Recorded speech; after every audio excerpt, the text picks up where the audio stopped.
Welcome to the Salty Dragon Tavern.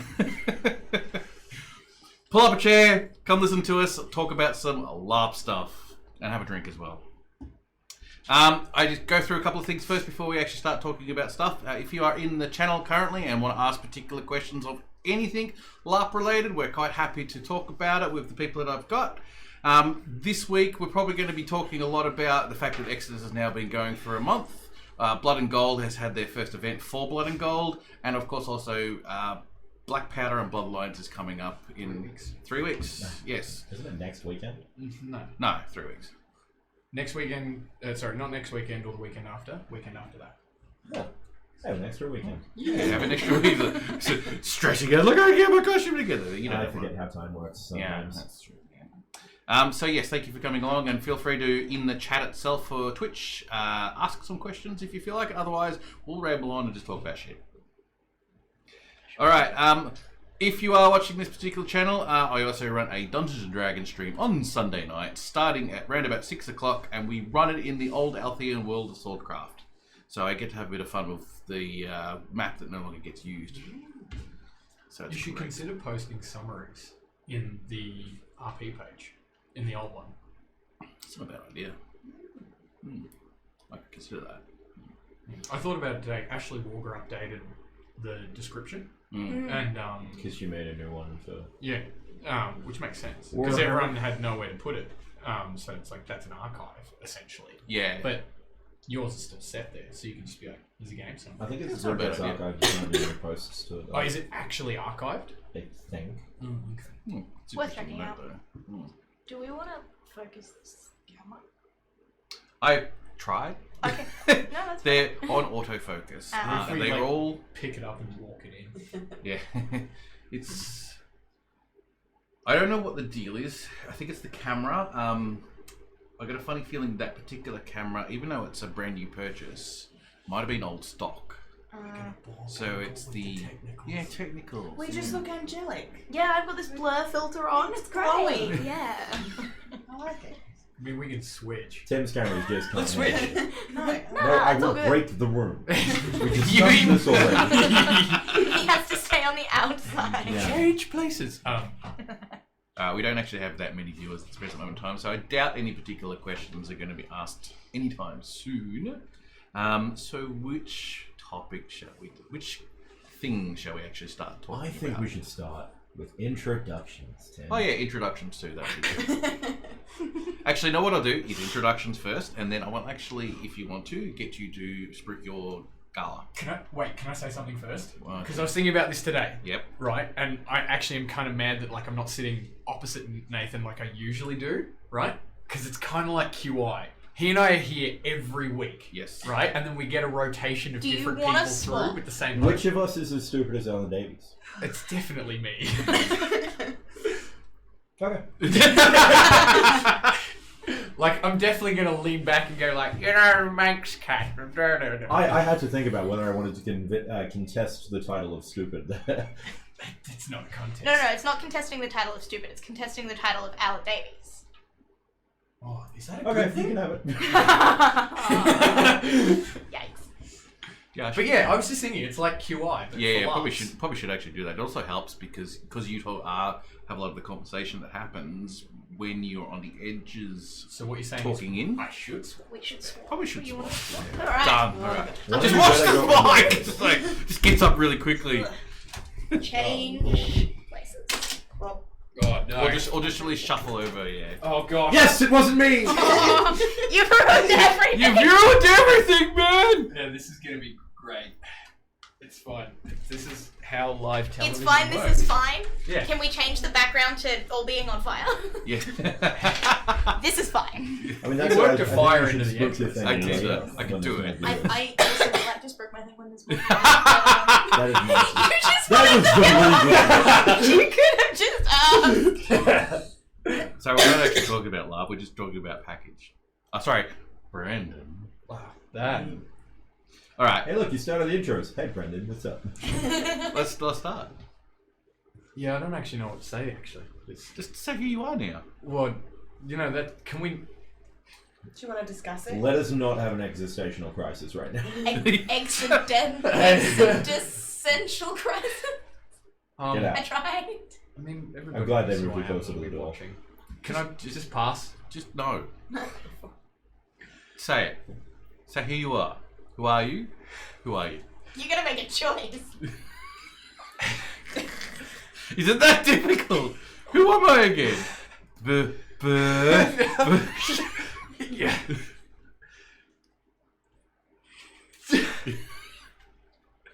I'm really put on the spot here. You are, no. Yeah. Fuck. Who are you? What do you want? Let's not unpack this here. Pass. Hard pass. Oh, someone's actually interested. Something else I want to ask. Why are you passing? You're Brendan. Yeah.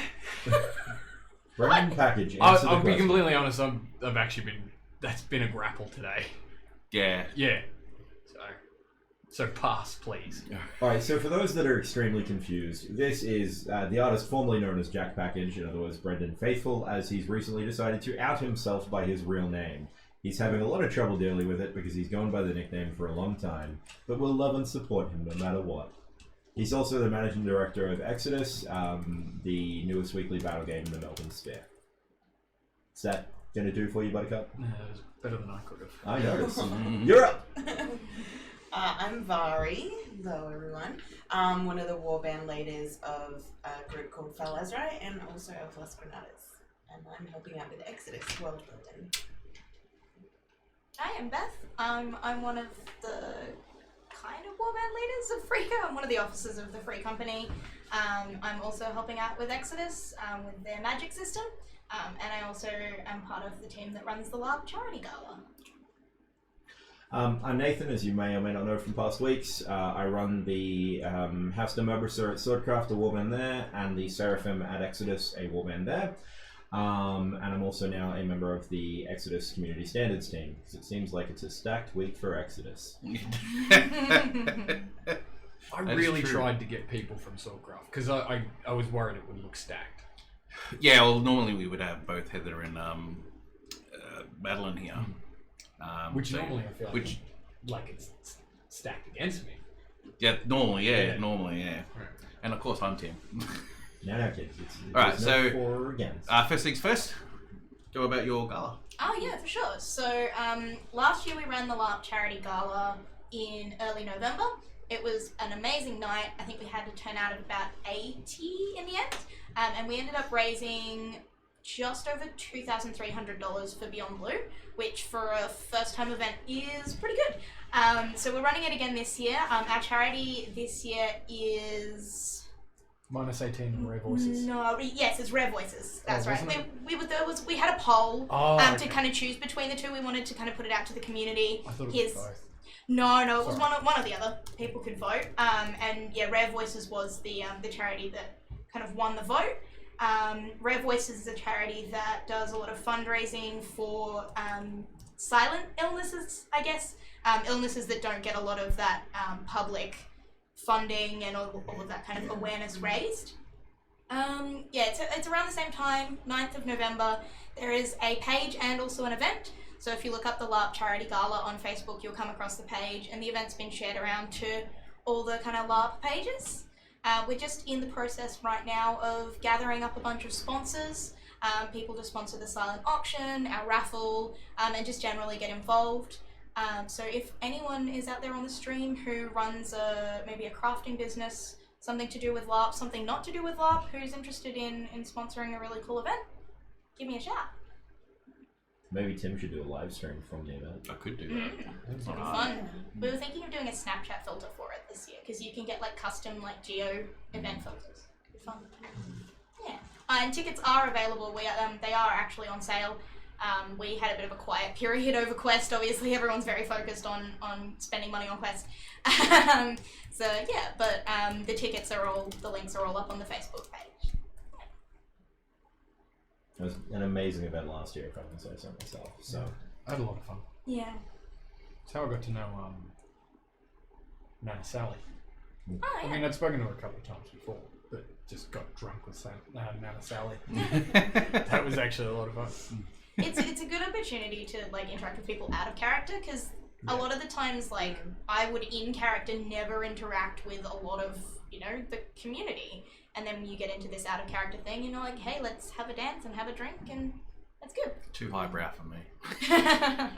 Dude, I was there. Oh, thanks. Mick's on the chat, so he's basically linked it for you. Oh, for thank Facebook. you. So yeah, absolutely fantastic. All right, cool. All right, so the very first questions that have already been asked in the chat is 2 questions towards Exodus, of course. But these are nice quick ones, and you can either say no comment because you don't have something set up yet, or whichever way you want to go with it. So the first 2 questions, the first one is easy because it's how many warbands are there that joined at Exodus currently? There's currently 17. That's what I was tapping away to find out. Groups registered, but not all of them are fielded yet. Yes. Right. So that's the The number. 17 that have registered, 12 have fielded. There you go. That's a good answer. Yeah. The second question is, are you planning a quest-like event? We keep getting asked this. It's really weird. The answer realistically is yes, you are. Of course, you are planning one. It's just, I think, I mean, yeah. So, I mean, we're talking to Wyvern about bringing Drakenfest Australia out here, but that's not like until 2020 at the earliest, and that depends when we finalise contract negotiation and things. We've never shied away from the fact that we're working on that. so technically, it's right. We are. So You are yes, working on something. Yeah, I guess. But Short answer, yes. yes, but Yeah. nothing. Nothing that we- nothing in concrete at this present moment of Yeah, time. nothing that we can really tell anyone. Because you still haven't made your decisions yet. I mean, we decided when Wyvern offered it to us because we were just going to borrow their rule set or parts of their rule set for Friday nights, and then the expanded Drakenfest rule set for festival events was one idea, and we just wanted permission. And they said, yeah, absolutely. How would you like to run Drakenfest Australia? It's like, you haven't even run a game yet. I made it clear to them, and they're like, yeah, but So, yeah, for whatever reason, they seem keen to shovel it to a bunch of amateurs. Yeah, how did they even get in contact? How did they know? I emailed them Oh, about okay. borrowing their rules, and they Right. replied after I poked and prodded them a lot, being like, can we borrow your rules? Can we borrow your rules? And they're like, it's Christmas, leave us alone. And I'm like, that's true. My family is a LARP community, and they're all seeing their biologicals. So, yeah, I had nothing better to do over Christmas than annoy some poor Germans. True Christmas spirit. Yeah, bah humbug. I'm going to email some Germans about their LARP. Mom says it's my turn with the ribbon roll.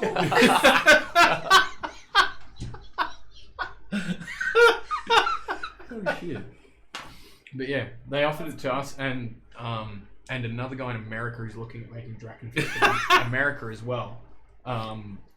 Who approached them. I don't know if he was borrowing rules or something, but he was starting a LARP project over there. So I think they're looking at franchising in a kind of way. Someone's basically typed in chat.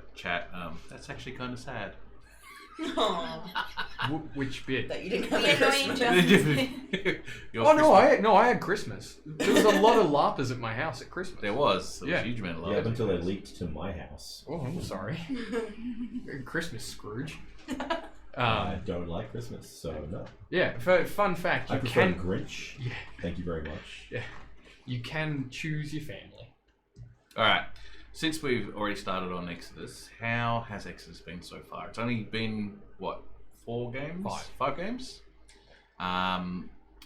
It's very hard to measure, I guess. Your numbers have been pretty good in comparison to other startups in the past. Good, strong first week, consistent numbers thereafter. Yeah. Yeah. Weirdly consistent, given the different variables flying around.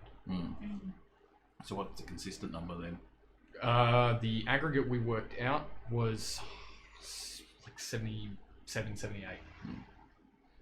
Having any major problems? Wind, Yeah. because we're right down near the ports. The registration. Yeah, Signing people in. registration on the first Yeah. 2 weeks we had to base off of spreadsheets and pivot tables because Wow. Pivot tables. yeah, It worked. it worked, and then we got our app going, and then the search function in that doesn't work either. But I these think the like, Excel spreadsheet worked fine. I liked that better. it did, but the issue was potential for accidental edits. So Yeah. the app, although it's scrolling, because the search function chugs, and we're still chasing up the developer about that. Yeah, I don't know. It's less risk of error. Yeah. And that way we can accurately track our multipasses when they're being used. Yeah. Gerald, can you tell me if you can actually hear package at the moment? Oh. Oh yeah, is this Given he's responding to him, I'd say you can hear. He's saying he could have prevented accidental edits. Yeah, oh, no, and that's the thing, like, all credit to Gerald for, like, everything he did in giving us the stopgap solution too. He had, definitely saved us from getting people to write things down. Oof. He was the saviour of those first 2 nights. And then definitely helped me and the Chief Information Officer integrate what we had in the spreadsheets and the pivot tables into our app that we're using now. And now it's just a question of finessing tracking. Yeah. And familiarising the volunteers with the process of signing in. Yeah. Cool. Yeah. All right. Well, what about the game itself? When it's actually running? Like, with such a small set of numbers and a dozen warbands, we're looking at roughly somewhere between 5 to 10 for each warband, give or take. I mean, some are bringing heaps and some are bringing few. Yeah. So and And not we're not Freako Brew. It's often been Freako and another warband versus everyone else. Yeah. Just because we've Yeah. decided to do like all of Freako at one and then all of Freako at another. But yeah, no, sorry, I No. interrupted you. But No, yeah, I've been talking a lot. Go. From a being on-field kind of playing perspective rather than on-field kind of refereeing perspective, the smaller numbers make it a very different game. And I think they make it how to explain it? It's a lot less grind. It's a lot less these warbands always face off against each other and everyone else does whatever the objective is, if that makes sense. And it's been very interesting also from a leading and generaling perspective to kind of see strategies unfold for the different kind of game modes and things. Yeah, I found that when it's such a big night, sometimes at Swordcraft, and when you're generaling and you just sort of go, okay, you guys go over there and you guys go over there, and that's all you really need to do. And you just like stand there and die or wrap around, and that's all you can do. On an Exodus night, you actually have to have some strategy and actually think about it and know your opponent and what you could go up against. Yeah, because if you send the wrong moving warband into around. another group of people, they could easily be swamped around by just an extra couple of people existing on that side, because you've got so little numbers and quite a bit of room for the area that you've got. I mean, you don't have a typical oval, but with only 70 odd people going through there, it's a lot of space. Yeah. We haven't been using the whole oval every week. Yeah. We've been scaling according to attendance and scenarios. Some scenarios are appropriate for the low numbers and more field, and vice versa. It's actually, Gerald's actually said something which is interesting. Does the magic in the game itself, from your perspective, change it up considerably? Yes. I know there was one situation the last time we were there that we chose to make very strong use of one of the the invincibility spell, to use it on an objective and tell them to just, walk through the enemy and score a point. So being able to try those kind of strategies adds a completely different layer, because, in a game that doesn't allow necessarily body-body contact, it means that the other side needs to react quick enough to have bodies in the way before that person starts to walk through. Otherwise, if they react too slow to that, that's going to lead to a point for your side. And I think I heard stories, I wasn't there that week, but when Free Comedy pulled off a ring of steel around an objective as well. There was a flag, and we put all our shields around, and then we put 1, 2, 3, 4 mages with the Force of Will spell, and I believe the Kurohasu were coming to surround us, and it just stopped them for that full 30 seconds. There's nothing they could do, and in that situation, the spell was really powerful, and it was. Magic's now something, and I really appreciate this as a mage, but it's now something that leaders and generals and people who are telling the people what to do have to look out for. Yeah. You have to watch that person is casting such spells, so we have to prepare for that. And especially, I think, because a lot of the spells, they are so niche. So you've got to decide, like, I can only use this spell once a round or once a quarter, whatever it is. How do I make this spell the most efficient that it can be for this objective, for this game type, and, you know, for the warbands I'm with and against. So, Does it feel more dynamic in that regard? yeah, because exactly that. You've got to actually think about it. You can't just go out there and cast the same spell over and over and over. You've got to decide. You've got to pick your moment on when to cast which spell on who to do what. There's a lot of strategy in it, and it's really good. Yeah, absolutely agree with that. It's good to know. That's Exodus, I guess, mostly, isn't it? Anything else anyone want to add on what they've been doing so far with that game? I mean, I'll say as well that it's been nice. The smaller numbers have actually been very nice, and I'm somebody that I'm very vocal. I don't like the Oval Exodus app. I've never liked that Oval, and I probably never will. But the smaller numbers have actually worked really well with it to make it an enjoyable experience, even if I don't necessarily appreciate the facilities. Having the smaller groups, you know, as Beth was saying, it forces, and Vari was saying, it forces you to actually work a lot closer with everybody else that's on side with you. Because it's no longer a game of, oh, I'll send the two warbands I have of 40 people each to that flank and ignore it. It's, if I'm not working with every player on my side, it's going to fall apart. It's not going to work. I need every man on side to be doing what they need to be doing, or it's going downhill. I think that's more a question of the general than the game, because literally the working with every player and trying to get every player on your side to do their bit was the way I looked at it when I generaled. A different mode of thinking, I think. What I'm saying is it's more crucial to do that with the smaller numbers and the smaller field, because it is a smaller space. Yeah. You can't just send people 50 meters that way if the field's only 50 meters across. Yeah, sure. Yeah, I mean, I've generaled in smaller scenarios too, but like it never changed for me. And I'm just saying maybe that's my mindset, and that might be why the game has turned out that way.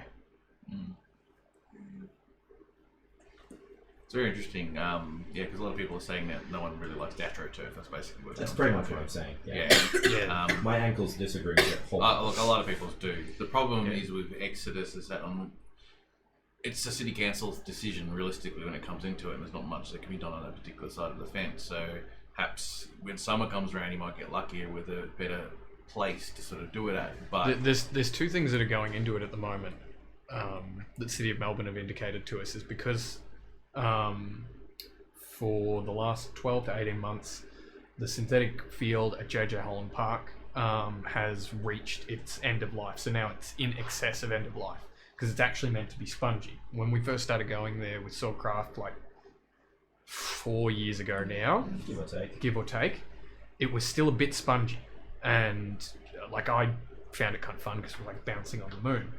The next time we were back, and it was just for like 1 or 2 games, it was not as spongy. And then when we were back again for another chunk of winter season, it was firm. And then the last time we were back for Swordcraft, it was hard. So when we got there for Exodus, we were expecting it to be a rock hard surface again. And we're actually finding quite obvious parts of the field are degraded, and we keep making it known to City of Melbourne that it's not suitable. And we're not the only sports club there that are making that known to City of Melbourne. The problem is that they obviously have limits in how much stress they can put on their turfed fields. Whereas the AstroTurf, they can just go and go and go until they've got to rip the thing up and replace it. Problem is they don't have the funding at the moment to rip it up and replace it. But it's one thing that they have said that they are pursuing. So when it would be getting resurfaced, we would definitely be getting booted. The second thing is essentially numbers density. So our aggregate for the 5 weeks actually works out to somewhere in the high 80s or low 90s. Whereas like the most recent 4 games, it's high 70s. Given that, it's quite possible that we may still end up getting moved, because City of Melbourne said that when you're looking at your 100 to 120 we're going to start considering where you might need to go, just because of size of field. So That's kind of what I was getting at. Basically, it's if the numbers increase over time, you will essentially... It helps force the issue that you need to go somewhere else, essentially. Yeah, to pretty much. get past needing to go back to... And like we've had the cold weather the last 4 weeks. The post-quest flu that everybody caught that was making people nauseous and exhausted was affecting our attendance. So what we're expecting is now as people recover, but even though it'll be colder, but as the rain dries up, as we go into proper winter and it dries up and gets frostier rather than rainier for autumn, we'll probably start to see some numbers coming in. And as we communicate that attendance to City of Melbourne, we might be looking at a relocate. I mean, I'm not promising anything, but it's based off of what they've told us. But if you can't, So you rank... you can move. Yeah. They essentially said that, like, you hit 200, we'll be moving you. And we said, well, we're going to be able to accurately track attendance because we'll be doing data dumps each week. So we can communicate that to you on a weekly basis if you want. They're like, whoa, that's a bit much. Typical. That sounds like organisation. Yeah, typical local council, like, oh, don't talk to us that much. Winter people generally don't come less during winter because they're just too worried about it being just too cold and too wet. Yeah. Wet's probably the bigger issue more than the cold. So you find that when summer starts kicking in, people start getting into it a bit more. You'll probably... Well, I hate fighting in the heat. So do I. I love it when it's like super cold and just doing the bash because you have to get into it. You have to sort of like make that effort and whatnot to warm up. The other thing about the AstroTurf is that when I die, I don't have to get muddy knees. I don't have to sit Just down damp and ruin knees. my costume. Damp knees as opposed to muddy knees. Actually, a little bit of general advice to anybody that's watching that is relatively new to LARP, like the last 6 months or so. One thing that I'm not sure if anybody's mentioned to you, but in winter, you're going to find weapons hurt more. Oh, yeah. It doesn't mean people are hitting you too hard or harder, maybe too hard in some cases, but as it gets cold, the foam's going to harden and it's going to feel worse. It's not just that. It's also And your skin gets more your sensitive. skin sensitivity also increases. Yeah. So yeah, a lot of people realistically, when it comes to doing any of these particular battle games, any LARP that involves battle, essentially, has to understand this type of stuff happens. That it is a contact sport, and if someone does seem to hit hard and it's something that's not characteristic of them, then just talk to them. If someone is consistently hitting hard, then that's when it should become brought up to people who will do something about it and educate, train, or kick, based on whatever their philosophies are for their LARP. If we get enough players, it means we have enough money to hire industrial gas heaters. Just saying. I thought you were going to say it means you have enough players that you can ban someone when they hit too hard. We can ban them now if they hit too hard. There could be one person in the game, and if that one person is hitting themselves too hard, we'll ban them. I know that's like I know that's me kind of taking the piss out of what you just said, but it's true. I only look So, Brandon, are we introducing the new rules this week? Are you actually talking to me? Yeah. You said, yeah. I said Brandon. You said Brandon. Brandon. Yeah, and I So thought maybe you. three Oh, average. I thought maybe you were gonna. And stare off into the distance constantly. I thought maybe you were gonna like mention like Brandon Cakehole had asked a question or something. No. They started on Friday. Last week. Yeah, second rules review period started on Friday. Survey. Well, if I'm not mistaken, there wasn't that many changes. There was just the It's armor adjustments, dividers and the spears. And Yes. there was one magic And the change. 2 magic changes. Yeah. Oh, yeah. Alchemical sustenance. Yeah. So they're just adjustments because the idea was to finesse what we've got now for an extended period of play. We actually hadn't intended the second rules review period, but the community was like, let's have another. So we don't have to wait until 5 months after 1 month, at the 6 month mark from launch. So we'll have 2, and then it's 4 months of play under, and there probably have to be a couple of weeks buffer that we may play an extended second rules review period. as we compare data between the two surveys. I expect it to be a lot of But rules changes then- in the early days of it. Well, the only time that there'd be somewhere to sort of like a medium set of changes would be the 6-month mark. The only substantive changes occur annually. Actually, no, it's a very good point. It's when we say changes, it's like fixes for a couple of issues here and there that have been found out. Adjustments are month 1 and 2. Yeah. Fixes are 6 month at this 6-month mark, and then annually that's when changes happen. And then it's only annually that we do adjustments, changes, and fixes from then on. And that way it's consistent. Unless, of course, like it's like super. Yeah, absolutely. Yeah, if something's like super broken or super like risky or incentivizing danger or something, like then we definitely intervene. So, because we're on this particular subject, I want you. We've done this before, and I want to do it again. For everyone, if like not everyone here has actually started a LARP, but in essence also have done something else outside of their comfort zone to actually, manage people, get something going, get something together, and stuff like that. Bungee jumping company. Sorry. A bungee jumping company. Bungee jumping company, yeah. The idea being that, because there's someone else out in the community who's recently basically been asking around for help in starting her LARP idea. There's a few girls who are looking at starting some Yeah. stuff. So again, we've done this before in previous ones, so I'd like to do it again based off the fact that we're talking about ACES at the moment, which is basically if you had a tip of some particular type when it comes to running an event of some particular type where you're organising things, what would it be? Ask for help. Yeah. Don't burn out. Yeah. Ask everyone you know. Yeah. I mean, that's true. Obviously, as Tim's mentioned, he's aware of them, and I think I know who you're talking about. Yeah. And they are doing that, and it's excellent to see them not just sort of running at a brick wall and hoping they bounce. To actually get somebody to cover them in rubber first. It's a good idea. true. This might be controversial advice, but don't hold so tightly onto your idea that you smother it. Yeah. You've got to be willing, especially if you're asking for help, Mm. to let other people have input. And as much as it sucks, you gotta let other people tell you, hey, that might be a bad idea, or you need to reconsider this, or maybe you should take a step back from it and kind of look at it from an outside perspective. I think outside perspectives are always really, really helpful, but they're really hard to hear sometimes.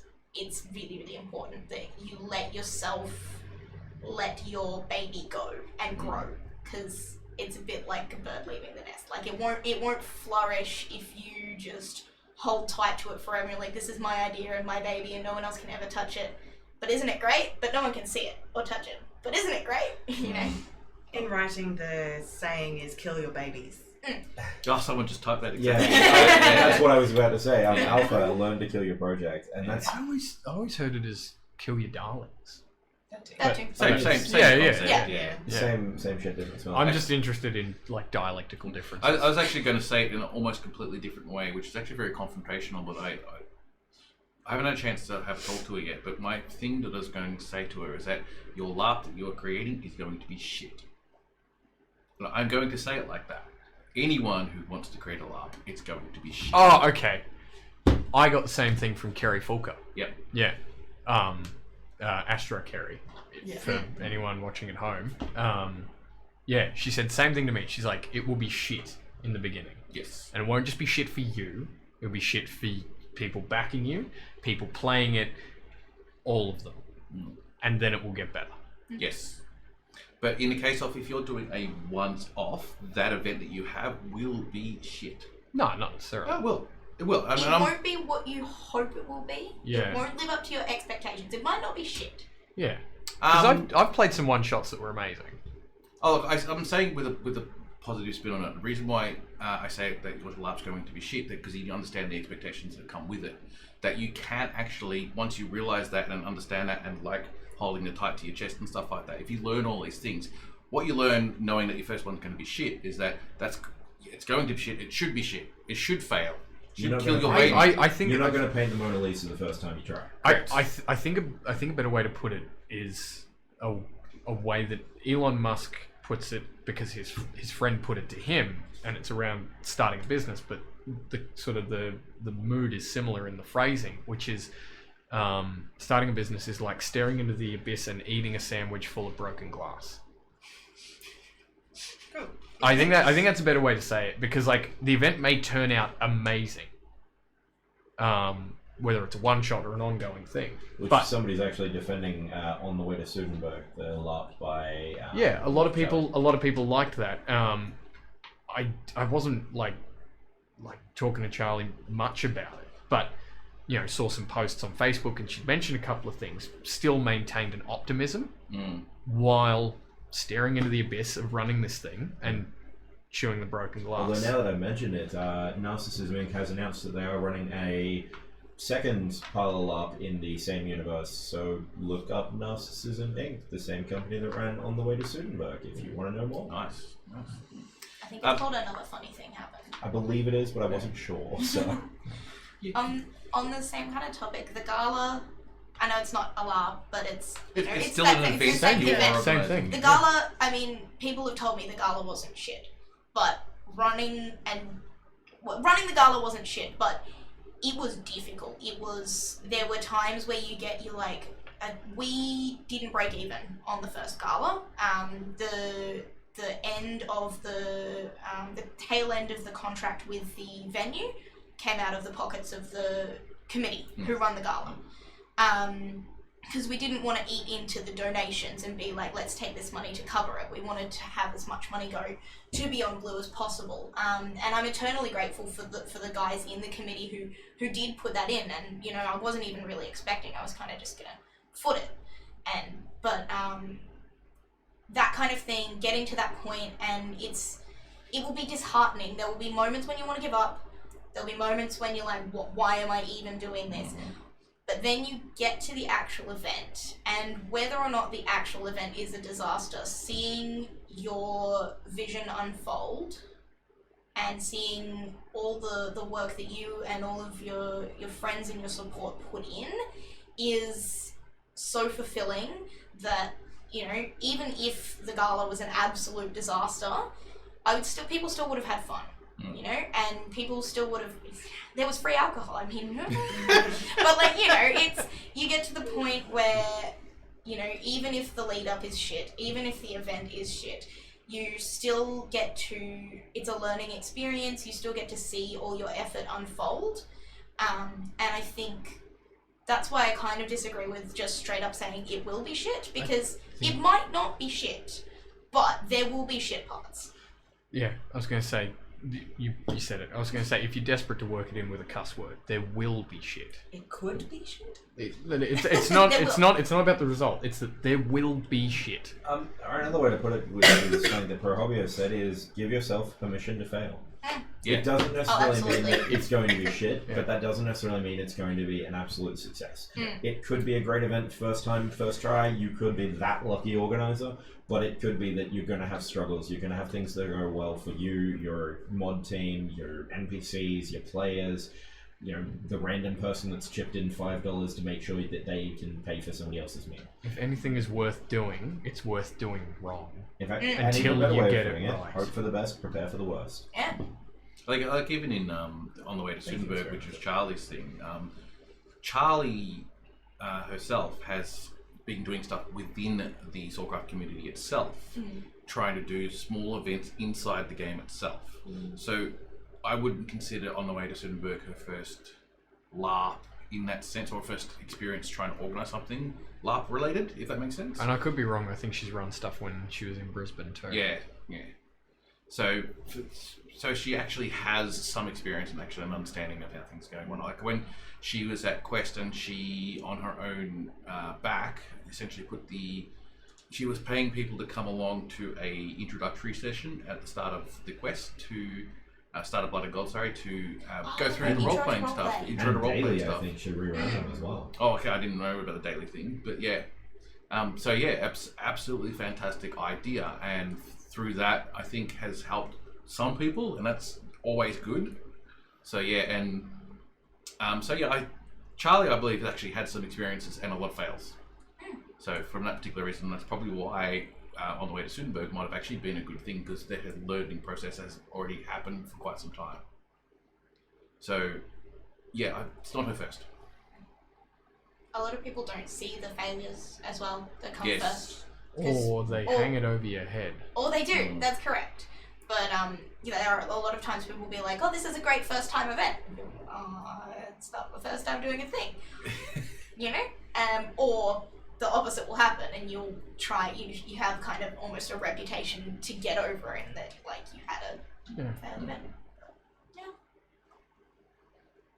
It's also for the people who are coming along to play these things. Also, it helps to understand this that for it to get better requires you to understand that it could be bad or could be shit, and that if you like the idea and inherently the people who are running it are actually pretty good people, you still support it, and you don't have to necessarily help out, but just be positive about, this is really good in this particular sense and stuff like that. These are areas you could work on, so on and so forth. The positive criticism instead of being an absolute arsehole.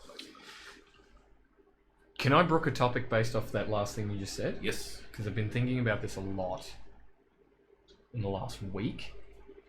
I saw a thing linked somewhere from that infamous page that we've all indulged in, LARPsalt posting. Yes. And they were linking a page from the WordPress site, the LARP Cynic, that blog, if anyone's been to that.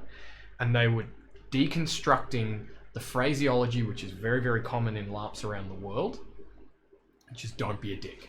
Yep. And how it is more harm than good to phrase it that way. The intent might be pure, but the result, because of those words, this is a crystallization of that article, and I'll be quite honest, I didn't actually read all of it, but I definitely agreed with the premise. And I'm biased because I agreed with it going in. Was the same reason that in the community standards document, people say, what are the first 4 words? Don't be a dick. And I'm like, actually, the community standards document, the first 4 words are respect is the default. You might not like someone. You don't necessarily have to be nice to them, but you have to be respectful within Exodus related stuff. And I keep trying to push that at any opportunity that like conduct type stuff comes up. I think don't be a dick is not helpful, because I remember saying it for years and years and years when I was at Swordcraft in the beginning, and I'm like, it doesn't fix anything. No. I couldn't work out why until why it wasn't making a change, and I thought it was the people that I was saying it to, and then I thought maybe it was my delivery and things like that. And then I realized it's the words themselves. They I don't even know. They push an inherent negativity that's around a hollow center. And I think that even though there's a massive difference between the two sentences. Yeah. Don't be a dick to me. I would interpret that as, I don't like somebody, I'm just gonna go and talk to the people over there and ignore that person's existence. Whereas respect is the default, it's much more professional. It's not necessarily welcoming somebody as a part of your community, but working with them because they are a part of the community. Even if you don't like them on a personal level, they're there for the same reason you are. They're there for the same reason every other player in the community is. And that was one of the main points in this LARP Cynic article, was that that's one of the results of it, is that someone will be like, I have this issue, or people might have an issue over a topic. And then they go, don't be a dick. It's the race to the bottom. First person to mention Hitler on the internet loses the argument type. Yeah. So, and essentially, I can't remember if he said this in the article, but it was the conclusion I figured that they were building to in the LARP Cynic article, was essentially the first person to whip out the don't be a dick rule on the internet in a LARP sense loses the argument. And I was like, could not agree more. Yeah, Gerald basically says a phrase that can be weaponized by a hostile executive. Which, you're right. You're right. I should get hostile. Yeah. And weaponize those phrases. Yeah, with a whip. I was thinking a gun. And Leathers they're and gonna whips, fuck man. Exodus. You're bad. Respect is the default. I can't make it menacing. I know. I think it's me. I don't think I It's can also make it because you got a menacing. purple pillow. Doesn't even have beans in it. Yeah, it doesn't have beans in it. Ugh. I think that Leave also me. being a dick is really subjective. Like, what might be dickish to someone might be a regular chat with someone else. You know, I know people who are really sensitive about certain topics or certain words. I know other people who use those words like commas. I think it's really important that the respect thing kind of levels the playing field. It says everyone knows what respect means. Everyone should know what respect. It's not hard to get people to the level of respect. Exactly. Yeah. Whereas you can get into arguments about, oh, I wasn't being a dick to you. There's less arguments about I wasn't being respectful to you. Package, would the article have been Enforced Positivity Part 1, How to Safely Bully Players? I don't remember what it was called. Wargers tried to link it, so thank you if that is the right one. Yeah. I mean, Ash, thank you. The title sounds familiar. That might be the one. Yeah. It's got a. I think it's a Shutterstock photo of some guy in a suit, like this is like grimacing smile and like bug eyes, like. So maybe it is the Enforced Positivity one. We'll see when it loads. Yeah. Yeah. Oh, are you bringing it up? Yeah. Yeah. He's just gonna sit The one there. of Will Wheaton. Is it Will Wheaton? I'm pretty sure that's Will Wheaton. I can't see it for him, so I don't know. I'm fairly sure. I shouldn't click it. What? 'cause I'm- What do you mean? Is that Will Wheaton? I don't think that's what we. Show the folks at home. Hold it up to the smudgy camera. Yes, that's going to be helpful. Yeah, I'll just zoom as much as I can. I don't think that's what we. It's the photo. You've got flair. There you go. Yeah, That is it. I appreciate. Yo, I can't this- tell. This It is looks the like true Will. The best bit tabletop. is you can see It's the discount table Will talk. Wheaton. You can see the table talk stream paused in the bottom right hand corner. So meta. Inception. So what did you talk about on your stream? Will Wheaton. And the stream that we were on currently. Wait, are we in a video game? Yeah, it's that meta. Hey, This is actually the Meta Talk Part 2. We are the meta. That's it. just have a little Kermit the Frog freak out. Well, the chat agrees with me that it is Will Wheaton. Okay. I Alright. will stand correct. Yeah. I Ask don't the even know audience what Will Wheaton 50-50. looks like, I'll be honest. Can I phone a friend? Do Is you- it Will Oh, hang on. Ask the We tried to audience. dial someone in once. Yeah, we did. Who was it? Michael Haley. Was it Healy? Yeah, we tried to dial him in. Oh no, we did dial him in. We did. Yeah. Mm. I can't remember why.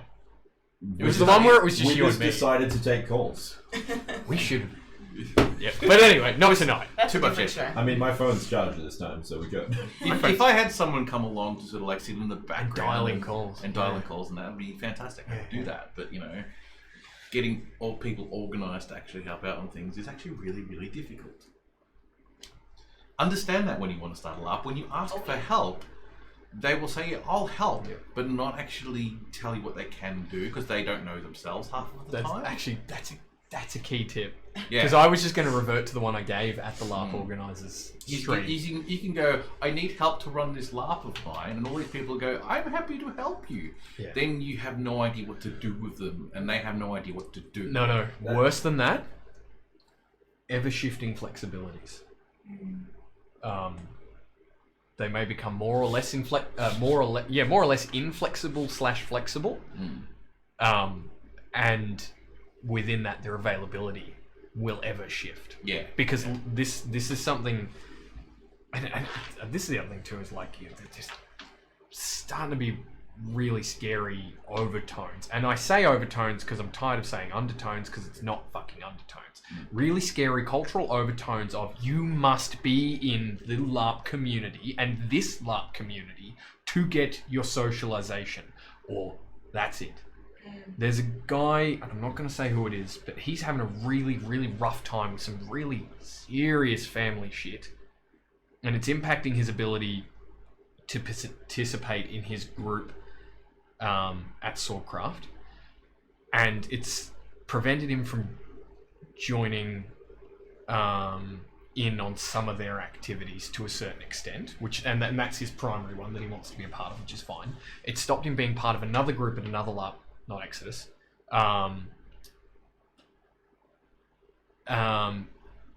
And within that has impacted his socializing to an extent, and not just his availability to socialize, but also I know this, but also his will to socialize and work on things as well.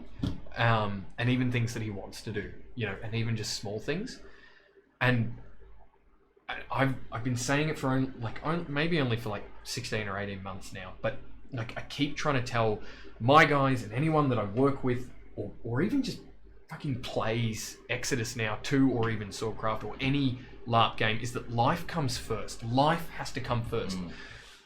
Yeah, and I found myself like spewing this thing to him, like, you cannot take the bent that a lot of people in the, not a lot, but a very loud minority in the community, like, and I'm definitely one of them, who let the whole thing subsume their being and project that, and it kind of gets focused on because it's a bit of a circus attraction when you do that, because it's bizarre and unusual for a person to let that happen to them.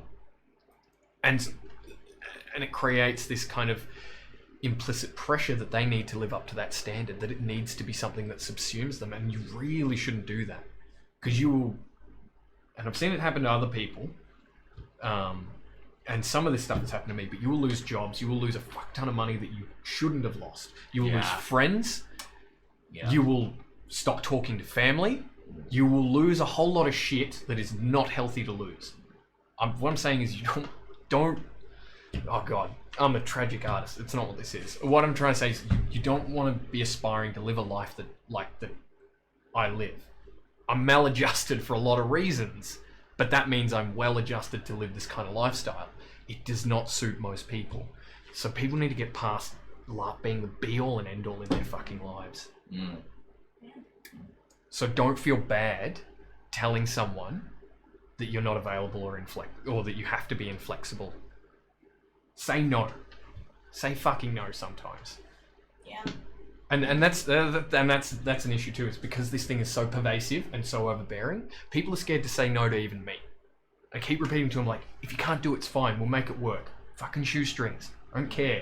You know, sticky tape. Huh? Life attacks. Life. I wouldn't say. I mean, sometimes it attacks, but you know, but whatever it is, whether it's attacking or it's just passively purring in the corner, like, it's life should come first. Don't make your life laugh. So another tying in loosely, but on a much less, I hope, strict way. One thing I wanted to say as well is that you'll get people saying, "I can help. What can I help with? I don't know. I can help." Some of those people are going to be complete flakes, and I've been guilty of doing that myself in the past, saying, "Yeah, I'll do literally anything," and then I'll just flake instantly because I'm really lazy. There are some people in that particular sense that I will rock up to support what's happening and do nothing. Yeah. What I was going to say though is that those are the people that you tell them, "Cool, I need help digging a latrine." And the ones that rock up to your house with a shovel the next day are the ones that you want around. They're the ones that are clearly actually wanting to offer you help. Yeah. You know, and I'm not saying, you know, give them the shit jobs because they might flake. I'm saying you do need to filter people out. You can't just take everyone's help and get them on really high duties and doing important things only to then have them flake. You want to, I guess, in some ways, test them and make sure that they're actually wanting to help you before you put them to task. I think that goes for groups / warbands as well. Yeah, that's what I was about to get into next too, is like the concept of creating your own LARP, and it's going to be shit the very first time you do it. If you've actually started up a warband, or even starting off at a squad level within a warband and stuff like that, that first step to leadership, first step to organising people, first step to getting people together and stuff like that is kind of that first, it's going to be shit scenario. Yeah. I learned this the hard way with trying to get officers in the Eldar. I was appointing people. I'm like, you have these talents, you have this, but they might be very capable of doing those things, but they didn't want to do it. So we made it an open thing, and it was an application process. Yeah. That's the way we do it. And it's literally what I was about to say. We copied that from Freako because we're like, this isn't working, and we needed to work out.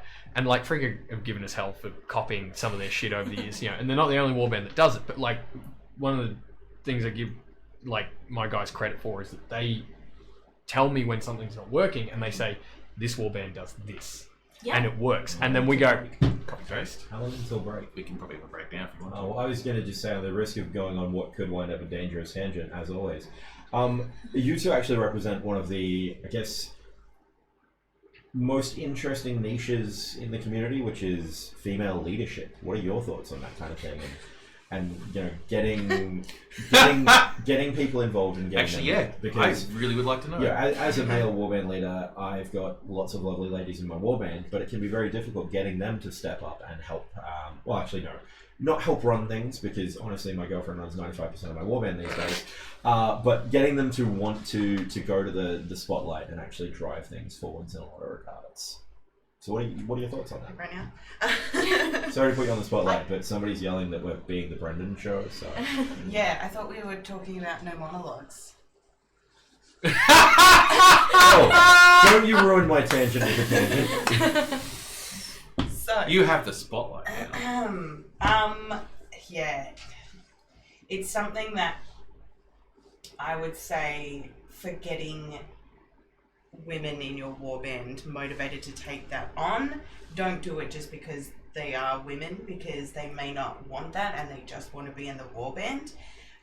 There's a level of supporting them when they show that they want to go further in the warband, and trying to get more diversity, perhaps just because they are there and you think it would be good to have like more women in positions of power in your warband. That might be admirable, but they may just not want that. And to get them maybe more motivated to want to take on that role is much larger than your own warband. It's going to sound very depressing, but it is something that is the whole community has to be a part of, and they have to make it more welcoming for women to be listened to. I've cried because I've been left out of circles of men talking, and I'm a warband leader, and I've just been so shitted off at events that no one pays attention to me, and people who are just in the warband are talking over me as a warband leader just because they have louder voices.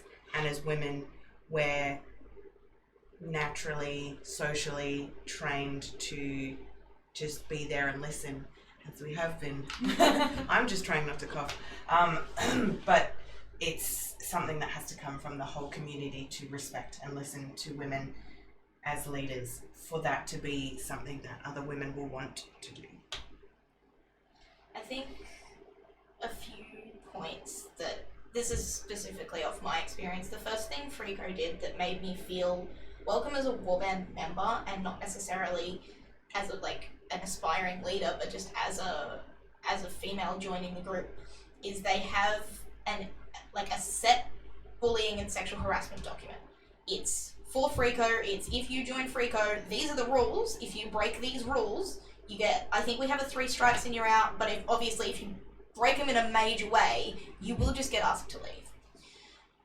And that was brought in shortly after I joined Frico, and they actually asked me, because there were no women in the leadership at that point. They were like, hey, the War Council's drafted this up. Do you want to have a look at it and give us a female perspective on it? Give us, is this good enough? Is there stuff that we've missed because it's not stuff we'd think about? And there were actually a couple of things that I were like, hey, you might want to add this or rephrase this, because this is a loophole that I've seen guys exploit before. And they took all of that on board, and it's that whole listening. And when I said, hey, this is, in my experience, something that has led to bad things or could lead to bad things, they took that on. I think the second thing is, like you said, if you have more women in your warband, you're more likely to get female leaders. If you've got, 2 to 10, you're less likely to get female leaders than if you have, 6 to 6. That's something that's really important. But I think the last thing that I would say is definitely leading by example. When you do have someone step up, when you do have a woman step up into a leadership role, it's really important that you support her, because, and this happened to me at the most recent quest, you will have people who will challenge her. It will just happen. There are just guys like that out there. It'll happen. And, maybe it's not deliberate. Maybe it's just an ingrained thing that they're gonna challenge. And that's fine. But you, as other warband leaders or other leaders within the warband, or even just the community, need to step up and say, hey, she's your leader, and however your warband does it, listen to her, because she's giving you orders, or she's telling you something important, or she's whatever it happens to be. And if she comes to you and this is something, I don't know if Shane's watching the stream, but you did this really well at Quest. If she comes to you and she's like, hey, these people aren't listening to me, talk to them, because chances are if she tries to talk to them, they won't hear anything. He is? He Shang, commented you did good. But it was, and there was an incident in Quest, and I was like, hey, this is not cool. They're not listening to me. This is the thing that has happened, and he was like, cool, that's not on, and we're gonna fix it. And it was fixed, and it's never all the way fixed. That kind of thing is a long process to actually fixing, but having that support behind me, and not only did it make me feel much more solidified in my choice to run for officer and to kind of want to throw myself into the deep end and give my life to laugh. I'm sorry. For some, not everyone. Yeah, that's fair. But it also shows the other women in the warband who saw that happen and were like, oh, I don't know if I want to be a leader because I've watched what's happened to Beth, and that's kind of, that's shitty that's happening. But then the next day that gets fixed, and, the warband leader, the captain says, let's fix this, and the other women see that in the warband and they say, okay, so everyone else is on board with this, it's just this one guy or these two guys or this small group or whatever it happens to be. It gives them faith. Sorry, I went on a monologue, but No, it's perfectly fine. Perfect. Do we want to have a break? Does anyone need to go to the toilet yet? Yes. I assume it's a yes. I was just actually thinking, I survived Endgame, I'm fine. Everyone made such a big deal of that. Don't Lord of the Rings. Don't say the word. Lord of the Rings. True. Yeah, but I prefer good movies. We're going to war, son. You can just ban people from Exodus. You just grab a mic and say, yeah. It's a growing process, I think, realistically, when it comes to it. But the more that it's said, the more people might actually open their eyes and at least try or understand maybe they have made a mistake at some particular point of their process.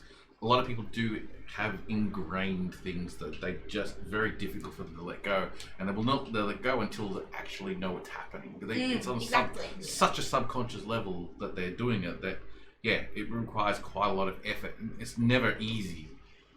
But doesn't mean you should never stop either. It doesn't mean you shouldn't step up. That doesn't mean you shouldn't try.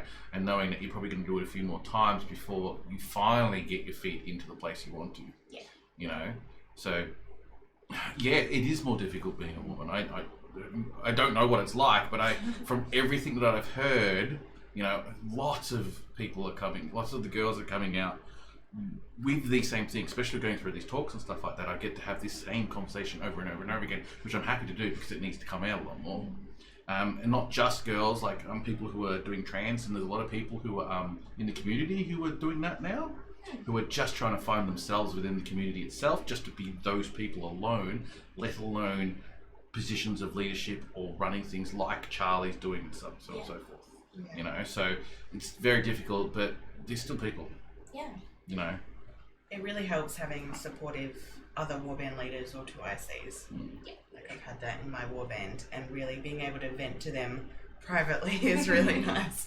And then you just bitch about the situation and then go and fix it. That's right. Yeah, I reckon people should be allowed to bitch and understanding that you just need that as your vent. Once you've analysed what you think of the problems are, instead of actually just keeping it as a problem, actually just try and fix it after you've done that bitch. You have a bitch, then you fix the sitch. Yeah, exactly.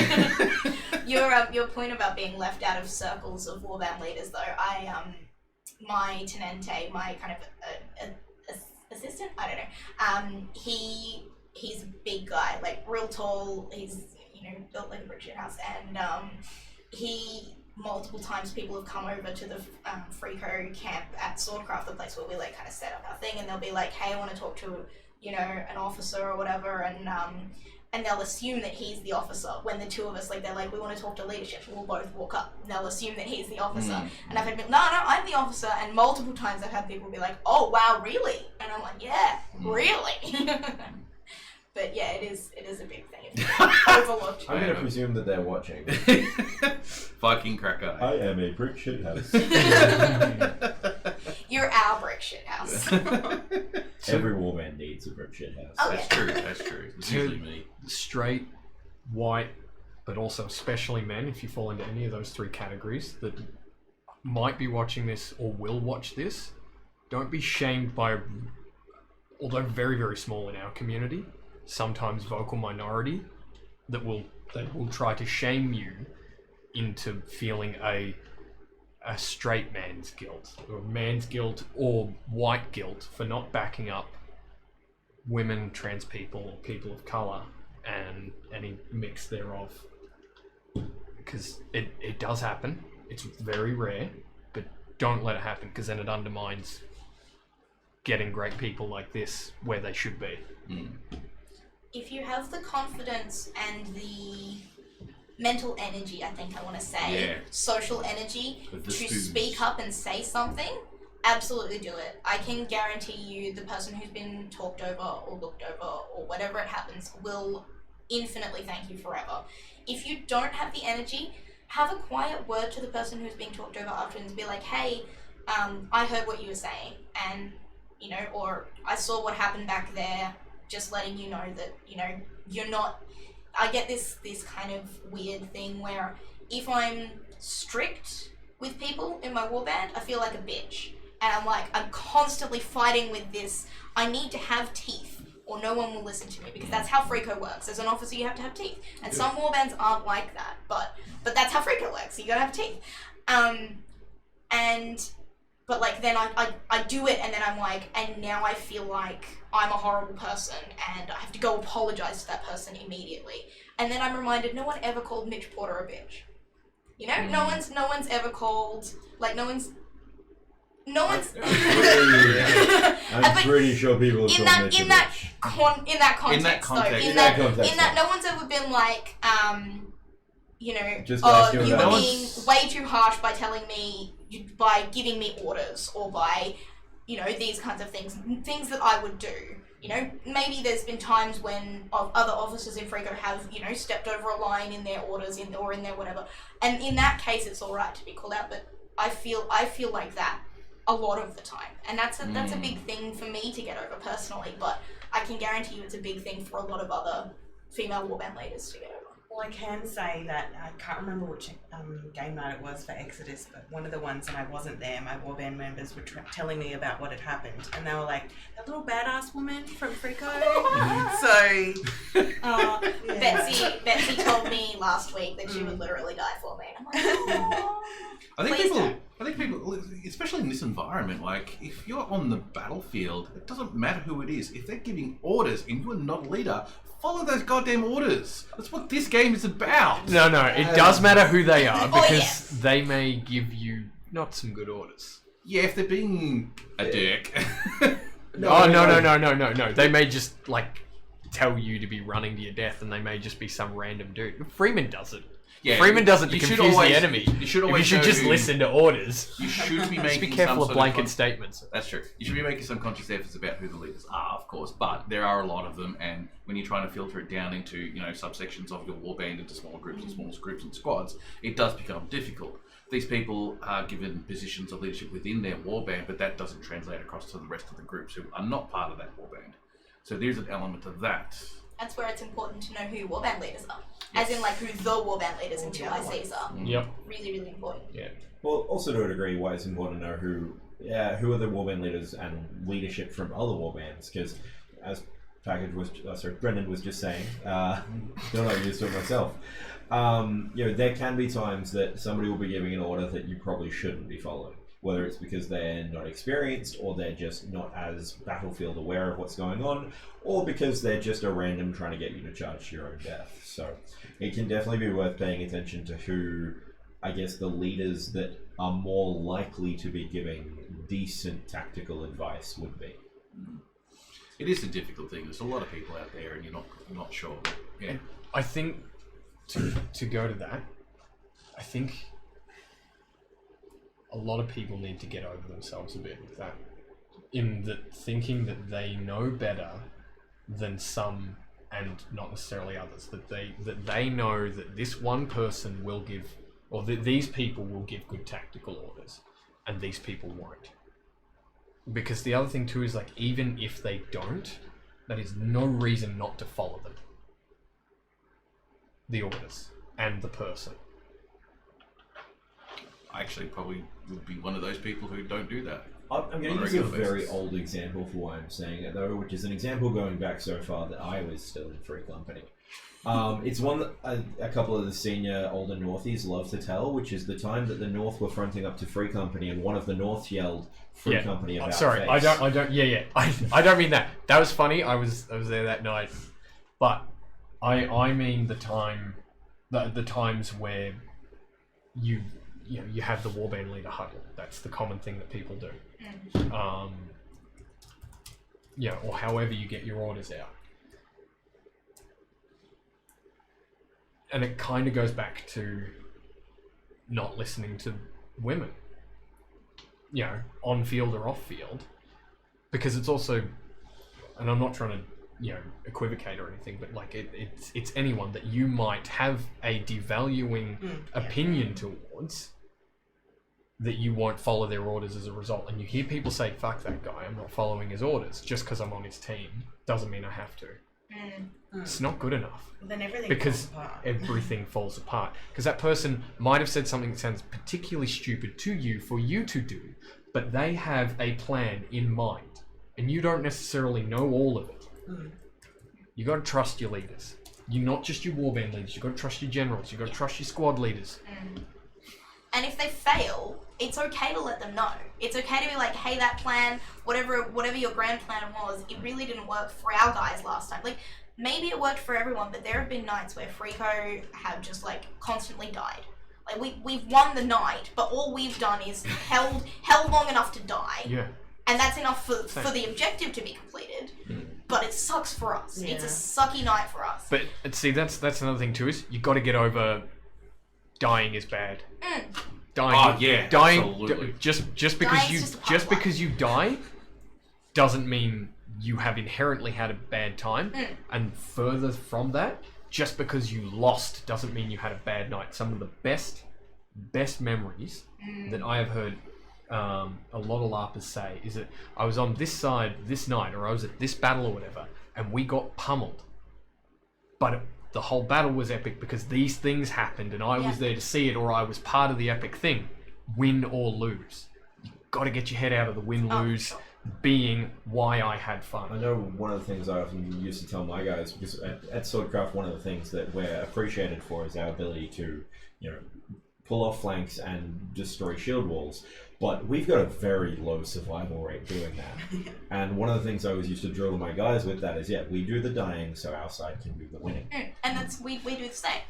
One of the things when I was running Undead to actually try and improve them from the shitstorm that they were originally at the time was a lot of the players individually had this timid approach to fighting the battles because they just didn't want to die.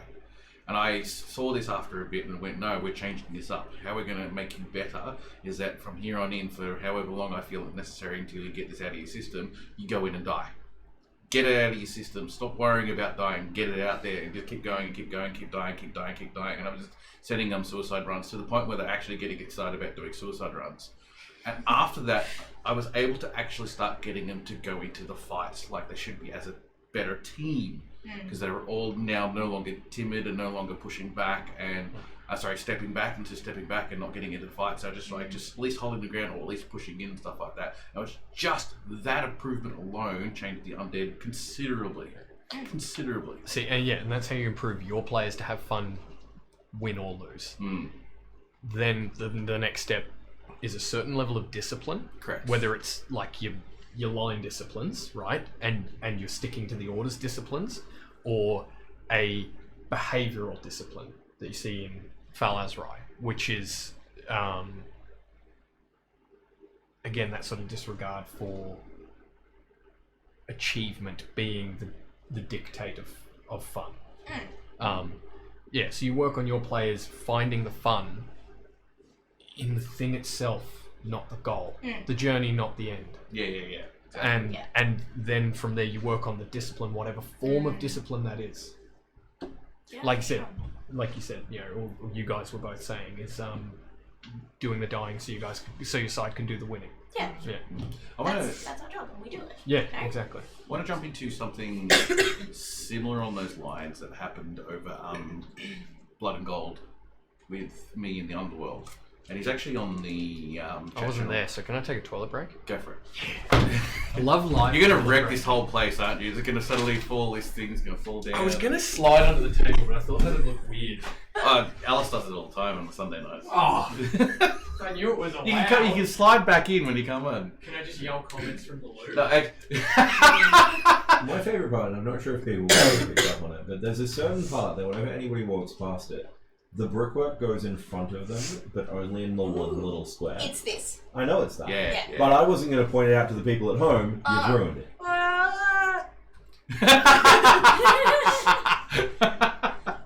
All right, so there's someone on the channel at the moment. Jay, how you doing, mate? I'm actually happy to bring this out because at first when it occurred, it was a really big stressful situation that started off at the very start of Blood and Gold. Jay has a very enthusiastic approach to everything that he does from what we've seen so far. So when we were busy setting up the Shisha Den on the Monday, I think it was, and still trying to unpack and get ourselves together, and we're like already tired by this stage, just trying to have a break every once in a while and then getting back into it and getting more things set up and so on and so forth to get us in position ready for the night. When you have a player come up to you and going, so the quest's ready yet for the Underworld type thing, and you are still trying to set up the Shisha Den and whatnot, and they're not getting it straight off the bat, and just like the enthusiasm, absolutely, I can see it, but like, come on, give us a break here. We're trying to get things set up still, and so on and so forth. So we had problems with UJ, and we had to bring it up with some of the organisers of Soulcraft themselves, also the organisers of running Quest, Blood and Gold itself, not organisers per se. Just gonna do my zip back up. However, in saying that, because we all got together and had a bit of a talk about it and stuff like that, we couldn't push anyone away because we can't do that. We know we're going to have to deal with all sorts of people and stuff like that. And I think during the whole week, which we found really fantastic, is that we were able to, from a certain perspective, help him become a better person. Also to understand him better, and created an environment where he had some of the best fun he's probably ever had at a quest. And us actually going from this position of holy shit, why do we have to deal with this, to he's a really great person. We've actually really appreciated what he's done at the moment. One of the major key things that I think we managed to do with him is the concept of losing, which we've just been talking about. Because he was in this one particular scenario where he had to try and frame one of the Border Princess's husband to an attempted murder on the Border Princess. That's how that happened. Yes. Hey. I think I remember Chris telling me about this at Quest as well. Yeah, and so Jay basically took it up on himself mostly to do most of the legwork for it and whatnot. So he was having a ball of a time with it, and he was coming along giving me updates about his little plans and stuff like that. So I'm just like, I'm very interested to see how this kind of goes. I just keep going. He said, just keep pushing, keep going, keep doing it. So he just basically put a fake letter together and forged a thing and basically presented it to the Desert Rose and whatnot, and got the husband sort of in a lot of strife. However, what Jay doesn't really know is that he was already planning to murder his wife anyway. The husband was already planning to murder her, and then someone else put a contract to put a frame on. Yeah. So he could have done nothing and still would have achieved his objective. He would have achieved his objective, which is hilarious. Mm-hmm. But yeah, it's about the concept of he got into a situation where it didn't quite work as well as expected, but he did present the information. The accusation did happen, and he got into a lot of trouble. The husband got into a lot of trouble because of what's going on. It was enough for us to consider the contract to be finished, and he's completed his quest. But there was repercussions about everything that had just happened. Because he faked a document. There was no document that didn't really exist. Someone else, he just tortured them to sign this document, basically saying that they were doing. So he was going to have a whole shit fall on top of his head. And I believe there might have been a little bit of time then when he was going to struggle with that concept of him losing, thinking he's going to lose the whole scenario. So one of the other guys within the underworld had a bit of a talk with him and stuff like that, got through him and said, you've had your win, you've successfully done this, and you got the reward for this particular quest. Now you have to give them a win. Look at it that way. And from what we saw, he came back with a big smile on his face, like he's actually achieved something completely different to what he was used to. At the end of the event, he gave me massive kudos for having one of the best events he's ever been to. And so, yeah, it's just a more of an example of how important it is to actually lose and how much you can actually get out of it. Now that we're on Blood and Gold and you're here. I enjoyed it. Oh, he forged the signature as well, so yes. Well, it's quite funny because the way that all came about is that for this particular Blood and Gold, we decided to put a box in the library that anyone can come along to, and we're going to do it from here on in, that can get an envelope, sign the contract, put whatever they want on that contract, put whatever money they think's worth for that particular contract, and drop it back in the box. And we'll just, every once in a while, come back and pick it up and offer it to the guild members and put it on the job board. That's basically what we're doing. Nice and simple and whatnot. And we were getting all sorts of funky stuff coming through. It was absolutely fantastic, and not that many people knew about it, so it took a bit of time for it to kick in. But what we got was these fantastic off-the-cuff role-playing scenarios that just occurred. And it was such a simple little concept that made it lively, because like a lot of people come up to us, and we're trying to busy run a shisha den and stuff like that, and do all that type of stuff to try and interact with us. And yeah, it's great to be able to do that, but when we're just trying to run all this other stuff, it becomes really difficult. So this created a way for us to sort of, we've got a moment where we're not doing anything this present moment in time because we're not having people to talk to. Let's go check the box, see if there's any new cool contracts happening, chuck a bump on the board, bang, you're done. And then people can come in and just start taking jobs and stuff like that. Yeah, so we had heaps of fun, and yeah, that particular quest came out of it as well as a few others and stuff, so it was entertaining, to say the least. But how was your Blood and Golds? Uneventful. Uneventful, yeah. I tried to run, it kind of worked. I had a similar kind of thing. So I lived in Brisbane for 6 months. I came back in August last year. And up there they have Warsong, which is one of their kind of Brisbane LARPs, and they did a games weekend. And at this games weekend they had a bunch of chests scattered around the kind of the area. One of them, or each chest had kind of a mix of things. There were some really powerful artifacts that like kind of furthered the game's plot, I guess.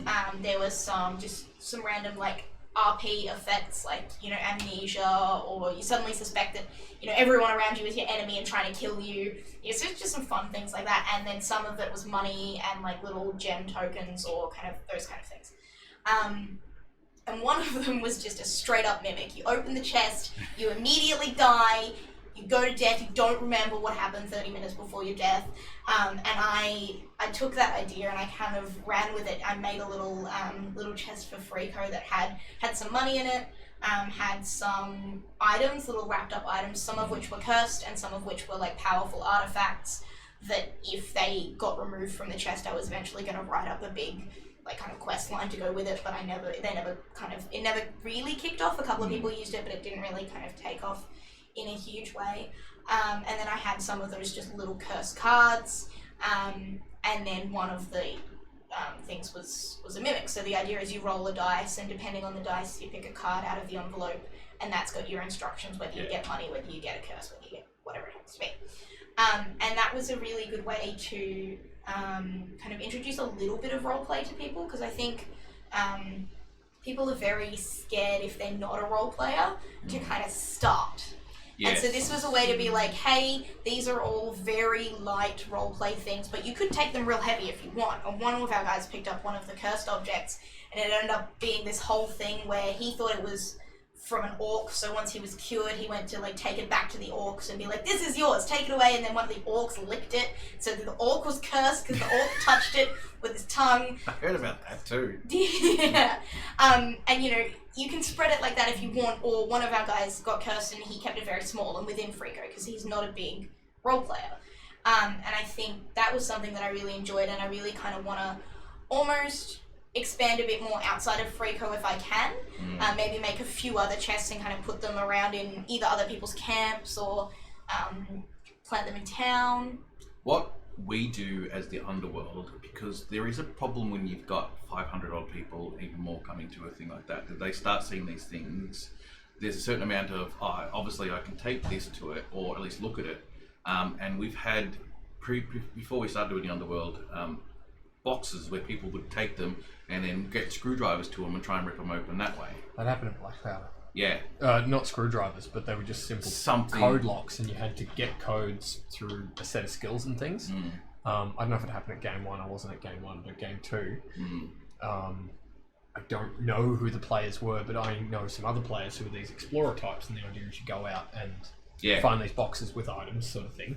But you had to have the right code for the right box, so they all had different codes. A bunch of people were just pulling the lock open, so it fucked the code, and then they'd lock it again when they were done. So you go out, it didn't matter if you had the right code for the right box, even if you knew, or you had all the codes as one of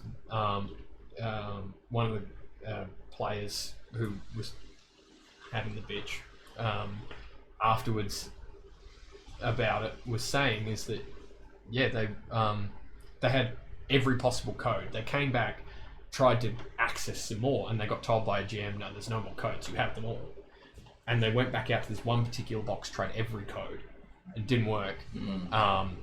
And then they realized on that box that the actual loop that the lock was sitting through was actually broken, but it was like, so the screw that was holding it in place, or whatever was holding it in place, had like been pulled out of the wood. They didn't notice because they weren't trying to force it, they were trying to get the code. And then they just happened to notice something that gave it away. And that kind of thing really breaks it. Yeah, because we've had that particular problem. That's the reason why we'd be doing the way we're doing it, is where I've got boxes for the Underworld with the specific Underworld symbol on them, so that these can only be picked up by people from the Underworld, and it's specifically a set of instructions that I only give them. So when you become part of the Underworld, this becomes part of the instruction set of what it's like to become part of the world, and what's available to you when you do it. That way, there's a certain amount of control behind who gets access to them, and it makes it life a little bit easier. So if you're looking at trying to do this box idea outside of the warband, my suggestion might be to do something similar to that, and then get people to interact in a different way, not just like have these boxes available that anyone can pick up. Yeah. Interact with your warband. Hey, I have this box. Come and see. Come, you know, but there are these boxes out here, so on and so forth. Yeah, for sure. And we found it was really effective. And at Blood and Gold, the girl from your warband who had the sewing shop, I think it was, somehow managed, because like Ash put a couple of the Underworld boxes around. She might have told you about this. And one of them just happened to be next to her little store. Did you see our guards around her store? No? Exactly. In the past, every time I've done these boxes, they've been put in places where they were just very easy to get. It was just a case of finding them. That was the difficult part. So this is the very first time one of these boxes has been put in a place where it was actually difficult to steal. And it was fantastic to watch. And it was fantastic to watch people fail at it. It was really good, because one of the girls who only just jumped into the Underworld the previous quest, this time around was a full actually as a member and start doing some of the stuff. And she's never done any of the type of stuff that I get the players to do. So the very first time she had to do like a drop something into someone's cart without them noticing type thing. The very first time she's done it, she managed to do it. She's come back to the Underworld. She's shaking visibly, you know, because she's like full of that adrenaline. She's never done this type of thing before. And I'm like, this got me excited, because I'm like, that's the type of sensation that I want people to have when they're doing that type of stuff. That adrenaline kicking through. Like after you've done it a few times, you don't want to get that one. And it lessens, unfortunately. But to see that the very first time was absolutely fantastic. So she's gone for that box like 3 or 4 times and just going, you're going to keep failing, because they know you're going for it now. And I know who you're talking about, because Yes. I overheard a conversation where they were ranting about how hard it was for them to get that damn box. That was fantastic. I absolutely love that. I made it so much more entertaining that actually happened. Yeah, The Kim, who was running the store, that was actually her first quest as well. there you go. And I tell you what, I never realized how easy it was to put something like that together, because the entire stall and everything was made over the course of about 20 minutes. Yeah, it's not that Like, difficult. before quest, so. What she's done there is another good example of starting small. Is another one of The the one tips. that was next to the worst bar, if you're wondering. Yeah. Yeah. If you to create something big in LARP is to start small. Probably would have been another one of my tips. Start something small, expand on it, expand on it, expand on it. Like, me suddenly coming out with a Shishiden last particular quest is not me coming out with a Shishiden and suddenly have success. I brag about how good it is because I've had to fail so much to get there. I have failed considerable amounts of LARP-related projects off that I couldn't even reel them all off in an hour. Like, I've run a Stargate LARP in the past, and I know it's my fault. A good portion of it was my fault why it didn't continue. You know, I learnt a lot from that, and if I was to ever do it again, I'd probably still fail at it and still make a lot of mistakes. Is that because it's you or because it's Stargate, though? No, it wasn't so much because it was Stargate. You're about to die. I'm joking! You better be. I wasn't about Lord of the Rings. So yeah, See, now You can killed walk me. home. I think I've monologued a little bit today. If you want to do something with the LARP community, and just start small and start within a game that already exists, and then build from there. For sure. That's been one of my recommended tips. Start within a game that already exists. Yes, Well, I did try to start the projects that I wanted in the game that already I existed. know. And you probably learnt some of the mistakes from it. Yeah, which primarily were working within the game that exists. Sorry, tangent completely. I was going to say as well, just on that topic of starting small, one of the advice that I always give people when they're like, oh, I want to run things at another event, or I want to make this happen for players, it's never too small. You can never start too small. If you're running one little quest over a course of half a day for one person in your warband, that could be what makes the event for them. Yes. Don't think, oh, but I'm only doing this one little thing for this one Mm. person in my warband. They're already my friend, it doesn't even matter. No, think of that as you've now got the experience of running that one little thing. Next time you can run it for 2 people. Then you can run it over 2 days for 4 people. You know, you'll get the skills through practice, and you're not going to want to practice with 70 people at your first thing that's running over the entire week-long event that you're at. That's a mistake. Or as I get my warband members to make their own quests for their rain cups.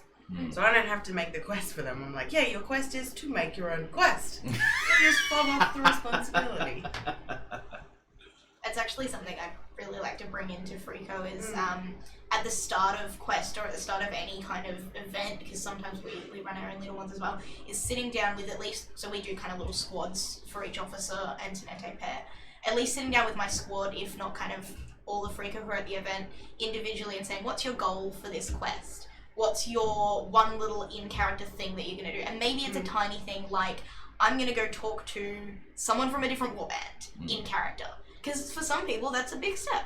Maybe it's something like, I'm going to try and assassinate a border prince. Like, that's real dumb. Don't do that. But, like, at the same time, Do like, it. maybe that's their thing.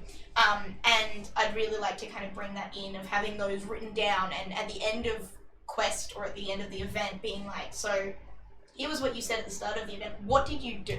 Did you just do this one thing? Did this one thing lead to other things? Like, and discussing it, because sometimes people will be like, oh, yeah, I only touched a cursed stone and then gave it to an orc who licked it. But to the orc who licked it, that's a story. You know? To all the people who watch the orc lick it and then go completely stoic and silent because he couldn't hear or see anything, that's a story. That's something that I'd really like to kind of bring in. Sorry, I'm going to actually change out, because I was trying to get into it and then I went back to the tip thing again. Sorry. So it's my fault too, don't worry. Because especially for us 3 who have been to Blood and Gold, what did you think? I think there are a couple of things I didn't like, but it was, as somebody in the chat has said, probably the best quest event that there has been in quite a few years. There were some incredible improvements over some of the more recent events. Taking the storyline to a more personal level, I think, was a good decision, and it really made for a more interesting experience, because I wasn't sitting there running around talking to nobody but warband leaders to try and figure out which nations I can ally with. I was, Renaud de Maubrisseur, this random Bretonnian knight who had wound up in the Border Princes, and what the hell am I doing here? And I think that allowed for better storytelling, because you were the character, not the nation. You weren't trying to portray the big power players. You were literally who you were, and that's it. I obviously know from a lower ranking player's perspective whether they felt the same way, but I definitely feel like I got to spend a lot more time with my own warband as well, which was amazing. Especially the fresh cooked bread, because fresh cooked bread in camp was incredible. There were definitely a few drawbacks, but I'd also say that the organization seems to have grown a lot since last quest. Even the way that they handled a few issues that they have posted about, ejecting some players from site, I've never actually seen them handle that kind of behavior in such a quick, efficient, or professional manner. And it was a lot of good stuff. Publicly. Yeah, it was relatively publicly. No, I mean professional in public. Yes. Correct. Yes. I understand what you're saying. Yeah, because I know some stuff that I won't out. I mean, I want to, because I know what you're talking about, and I'm glad that it looked good for the player base, but it wasn't so smooth sailing behind the scenes. I'm sure many people that are in the community have heard the rumor mill versions. Let's ignore them. Oh, it's not rumor mill version. Do you want me to just say it? Not particularly. Okay, then I won't. All right then. Glad we got that sorted. See, it's like QI. Yeah. I want to put out a massive props to the 4 Border Princes and all of their entourages, like costuming, characterization, driving the story. Like it was on point. They were absolutely incredible the whole week. I think for the past few quests, I've had very much my opinion of the quest afterwards has been, how do I word this? From an organizational, as in like the organization of the event and the storyline and how battles were run, it wasn't great. It's been loose since Cryo. But from a player-driven, players stepping up to make the story, players stepping up to make the game, and make things work, it's always excellent. I am always blown away by how much the community steps up to make Quest what it becomes. And I understand that running an event like that, part of it is just letting the community do it. Part of it is just saying, okay, we've done our bit, now you guys go do your bit. But there were a few times where there were a few times I went to talk to Border Princes and the Border Princes didn't know what was going on. You know, I don't think that's inherently a bad thing. And as somebody else was saying, even the Border Princes, they weren't demigods like the avatars were. And, they were people. They would only know what they know. And I think that again, it worked to humanize the story, to make it more believable and enjoyable. It lowers the bridge for the suspension of disbelief. kind of. Because we're not dealing with, the avatar of blah that can splat you with its hand wave. We're dealing with, these humans that just so happen to have a shit ton more money than us. I think that the part that I had issues, so I'll give a specific example. So would have been the Tuesday night, we found out there was going to be a battle in the morning between, all we knew was that Eric was going to be one of the players, one of the Border Princes involved in this battle. So as Freako do, we went to seek him out to find a contract, and when we found him, he actually had to break character to tell us, I'm really sorry guys, they've given us very limited information, but what they have given us prevents me from doing any roleplay making a contract with you, because they told them that there would be limited numbers for the battles, because they limited the numbers on each battle, but they hadn't really told them how many numbers they could have or what they were allowed to pay us, and it did get better as the week went on, but even towards the end of the week, that restriction. Yeah, a little bit, but even towards the end of the week, there was a lot of misinformation floating around, and different Border Princes saying different things, and while it did kind of humanize it, there were quite a few times when people had to break character to say, actually, I don't have information here to give you, I can't continue with this part of this role play, or this making this contract, or this negotiating with you or whatever it might happen to be, because I don't have the correct information. I don't want to give you the wrong information and then have to backtrack on my word. I'll say And that's- that was quite frustrating, I think. But Yeah, and I'll actually say that's probably one of the things that I did dislike was the numerical limitations on battles. Yeah. For two reasons. One, it means that people have to miss out, and two, I'm not sure that everyone was quite following those standards, because as many people in this room and I'm sure watching the stream know, I'm a very by the numbers person. I like to make sure things are followed to the letter, and I often felt a little outnumbered in those battles compared to what I expected to be.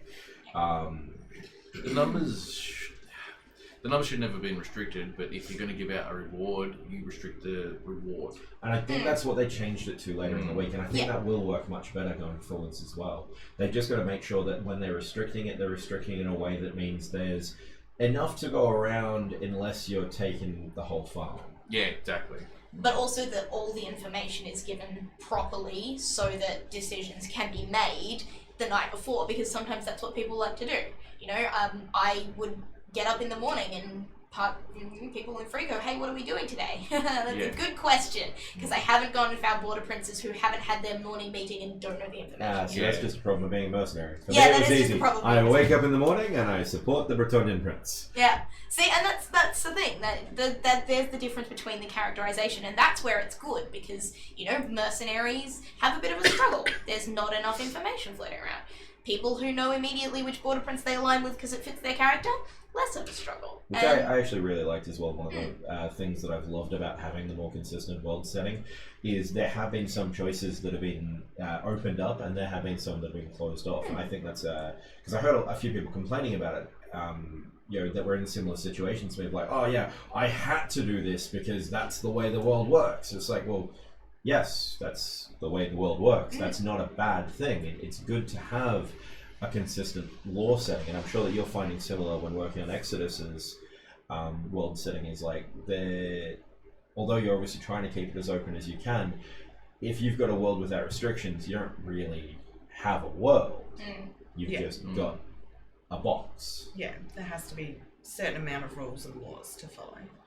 It gives them something to attach themselves to when they've got something they can follow along with. Yeah. And it makes it easier for those people who are less about the roleplay and more about the biffs, I guess. Yeah. To be like, my character makes this decision because my character's aligned with such and such and from this place, and therefore I hate these people and love these people and will always do this. Or, you know, and if you want to run a character like that, that's totally okay, and that's a good easy way to get into some roleplay, because maybe you're faced with something that's a bit more, you know, you're like, do I do this? But it is also a double-edged sword, Yes. because there is someone in the community as a female who wanted to play a dwarf who has been given words from various fan-based people that female dwarves in the Warhammer world don't have beards. And I'm like, yeah. I'm more smiling because we have been heaping shit upon Rory, and I love Rory, but he wants to play an elf, and I've been Telling heavily him he needs pointing to out have to have a that shave. Yeah. he has to shave. Elves don't get beards. It's But that's basically- more because I It's want to see basically Rory a case shaved. of where, to the letter of the law of the world that you're representing, does not actually come into the equation and shouldn't actually be so hard and fast. that Aesthetics isn't- for sure. Yeah. I mean, I'll use two examples of similar from what we've been doing in House de Mobrister. So, you know, we're a Bretonnian warband, and in Bretonnia there are two main gender things, which is boys become knights, but also there are no male wizards. Because if you're a child born with magical ability in Bretonnia in the Warhammer world, you're taken away at birth, and if you're a girl, you're eventually brought back as a damsel of the lady, and if you're a boy, you're not brought back. Don't know what happens to you. You just don't come back. But we had a bloke who was playing a wizard already and wanted to keep playing a wizard, so we basically said, like, yeah, cool. In our household, for some reason, the boys come back as well. They're not dedicated to the lady, but they've got magical powers, yay. And we've also gone down the route of, we don't care if somebody's male or female. If they're a noble, they have a right to go on an errand and become a knight. Because... And you know, yet Rory has to shave his beard. as I just said, that's more just because I want to see a shaved Rory. It's been recorded now. He's going to use it against you. See, if this was our Tolkien's world, elves can grow beards for great age and strife. So you just gotta hit Rory a bunch and then you can have a Shame. beer. No, because it's the Warhammer world, so those rules don't apply. okay. And like, how shaved are we talking? Like, tell me when to stop. Low. Back down, and then over the top of the feet, back up the front. Yeah, it was a much better event. Yes. Definitely was a much better event. Yes, there is still problems on the back end of things. I know, profusely. I'm there. It's hard to tell which way that will go at this present moment in time, but some things happened over the event which I can't say because it's more of the role-playing. It's like, it's a spoiler if I say it. But some of the cool stuff that went through the underworld, which was not available in previous quests, has made me go, oh cool, there's more cool stuff that we can actually do now. There's more of a desire to sort of go into more of a LARP and a fantasy game. And I'm like, this is actually really cool. So like, I can say this much, that we sold magical items through the underworld, which was unheard of previous to this particular quest. I'm still upset that Alex Baldwin, the head of the Mages Guild, and a really mean person, decided that like religious healing, like prayer healing, was magic and needed to be registered with the Mages Guild. So my priestess character's like, that's heresy. It's not magic. And then, no, magic. You gotta write your name down. It became this whole thing. I was like, I want you to walk into the Orders camp, and I want you to go and tell all their healers that they need to come and be part of the Mages Guild. I want you to see how that goes for you. But, you know. Did he though? No, he didn't, because he didn't want to get burnt at the stake. But I like that there's I like what the Mages Guild is doing. And I like that there's a few more guilds popping up. I think the Engineers Guild is a really cool idea. It's a good way to have an in-character equipment desk. And to look at a lot of things that have been looked at but not properly examined in the past. Yeah. A lot of the time, cannons and things, does it shoot 20 meters? Is it the correct ammunition? Cool, you're good. We took ours down, and they noticed, you know, the bands were a bit decayed, or not decayed, but like, you know, just Chafed. yeah. And we brought new bands along because we figured they would be. We haven't really used it since last quest. But you know, little things like that, looking at the structure of it. Yeah, and, like actually making some sort of effort and doing it across the board. Yeah, essentially, I 'cause really like that. there's one set of people who were doing the whole lot, as opposed to different people with different opinions. Yeah. I think that there's a few things in that regard that need to be a bit more smoothed over. And I'd like to see a couple more people on there who have a lot of experience in building cannons and things, because there's a few people in the community that I can think of that have like so much experience in building the siege weapons, and they build the good siege weapons that last and that are solid and are safe. And I'd like to see those guys have kind of a bit more of a voice. From what I've heard from John, I believe there is a major sort of review of Siege that's going to be going through before Yeah. next quest. Oh yeah, So, for sure. um, Especially the tank. The tank came out of nowhere, I think, and bamboozled a lot of people. That's basically what happened. That tank won me a defensive siege when it was attacking. Yeah. So thank you to the tank crew for planting your tank in the middle of one of the two One- openings. one- Because by blocking off that second opening, you won us that Well, siege. One of the things we quickly, and unfortunately because we did it on the spot on the day, very first day of Blood and Gold, we talked to the engineering guild guys because we talked to them a lot. We're good friends with them. With the concept of that they could actually put one of the contracts that they wanted to put the contract box to actually sabotage the tank.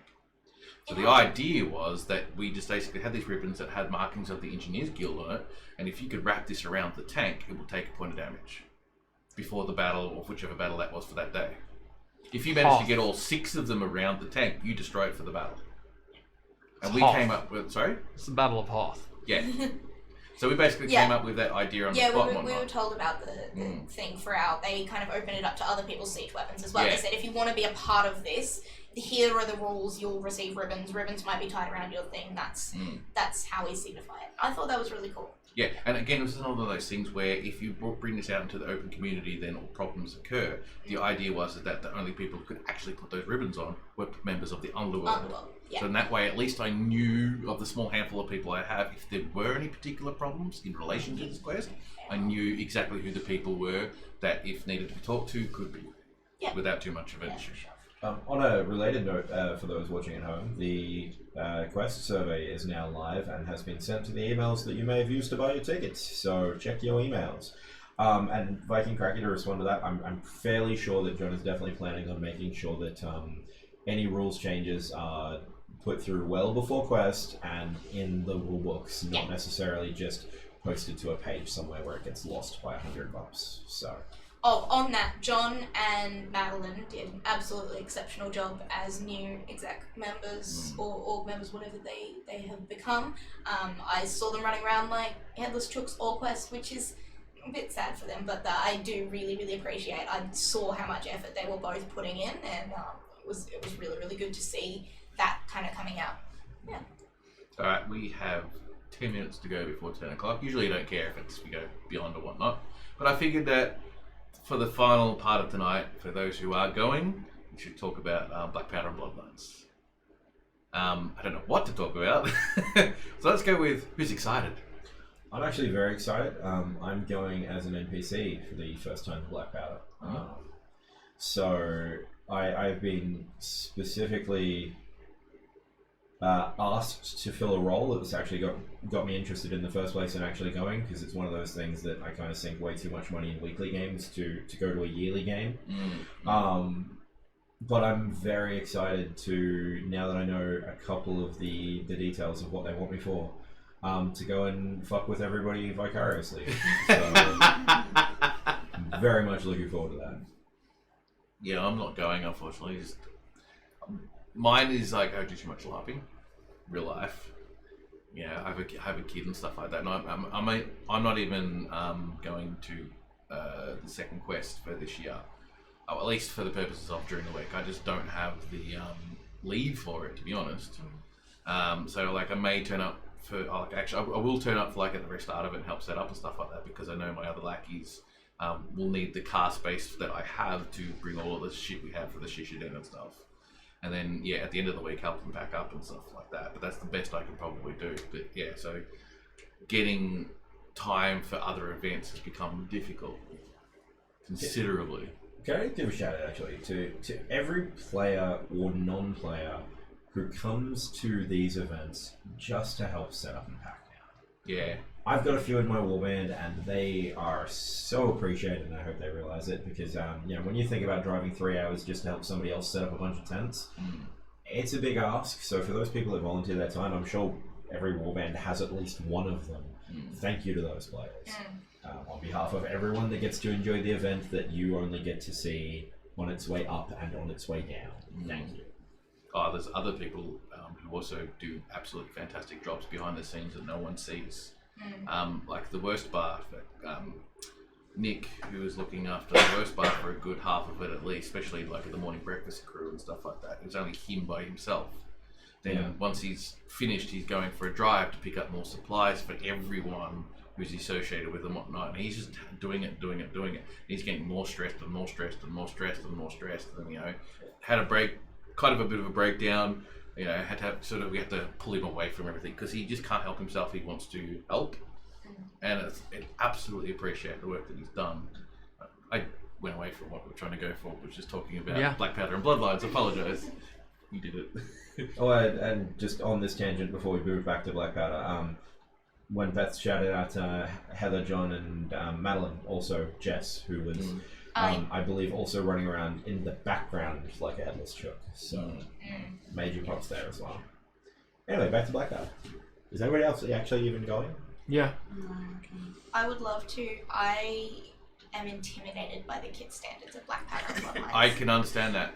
I'm not intimidated so much as that I know that I don't have anything within that particular area. I think that's why I was getting to the I can't go to Quest, because I also can't afford to get some good kit. And I'm a big guy. Nothing just fits me off the shelf. I would probably. I have the opposite problem in that also nothing fits me because I'm too short. Too short, yeah. Yeah. Everything made for short people is made for skinny people.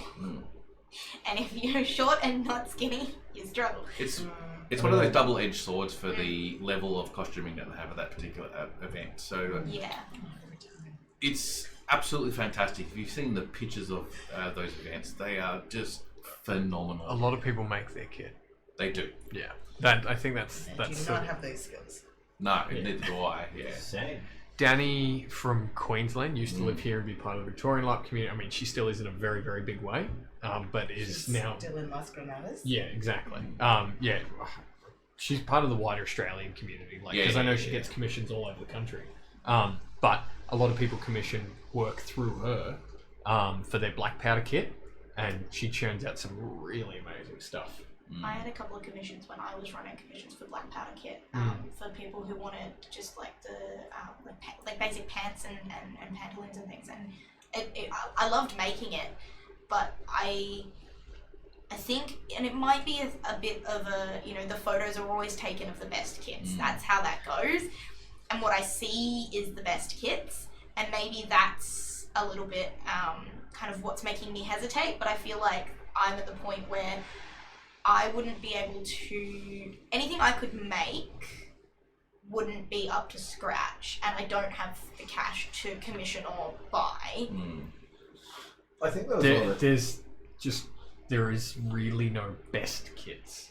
So you might have more opulent things because someone's a noble, but honestly, and as someone who did play someone of like lower nobility, and I was trying to be flashy, there were people in like working class and middle class clothes that weren't as flashy as mine, but they had a better outfit.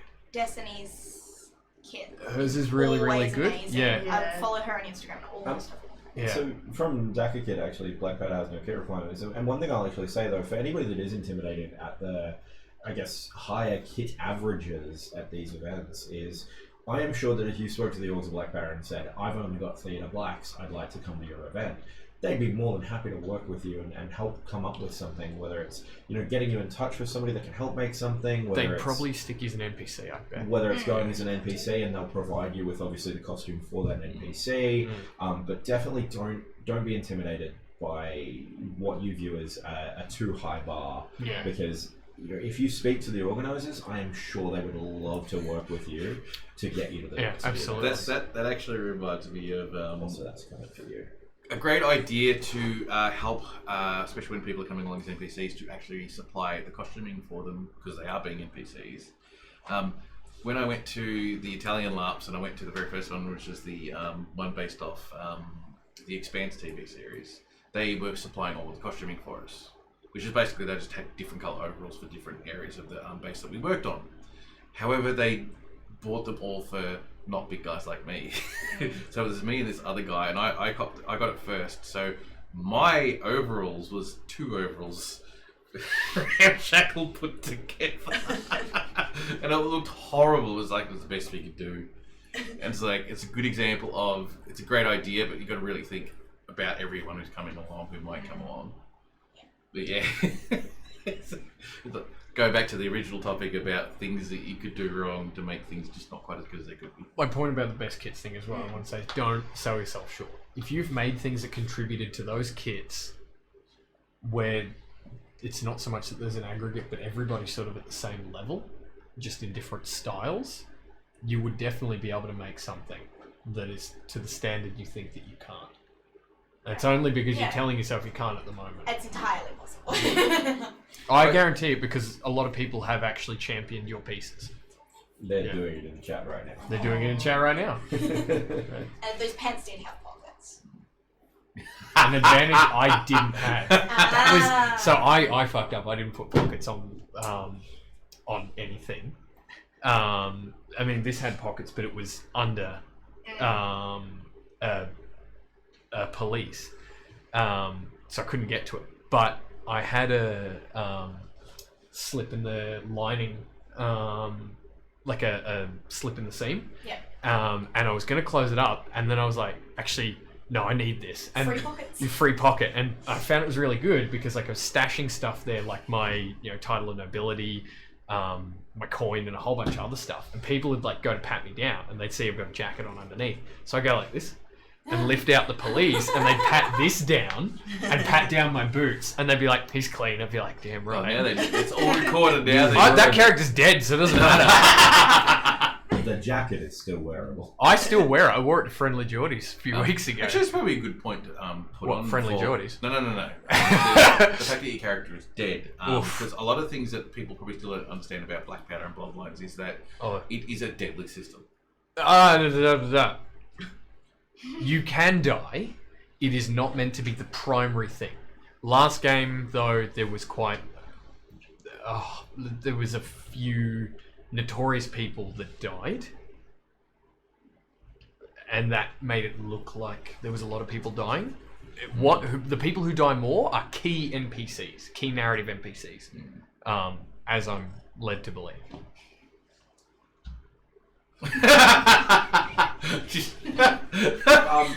I'm not going to discuss any plot points, Oh. but I will say that I think definitely from having gone to their NPC briefing, because they actually had a briefing for us before the event, which is a sensational idea in and of itself. Yeah, it's definitely not a game that I'm expecting to go into guns blazing and sword swinging. And that's something that I'd heard from past BPB events from the players that had gone to it yourself. Guns blazing, sword swinging. Yeah, I did. I died. Well, I suppose that speaks for itself, that if you're the one that goes in like that, he who lives by the sword, Yeah. Gets gunned down in the street out the back where nobody sees he it. should reward a gun. I had a gun!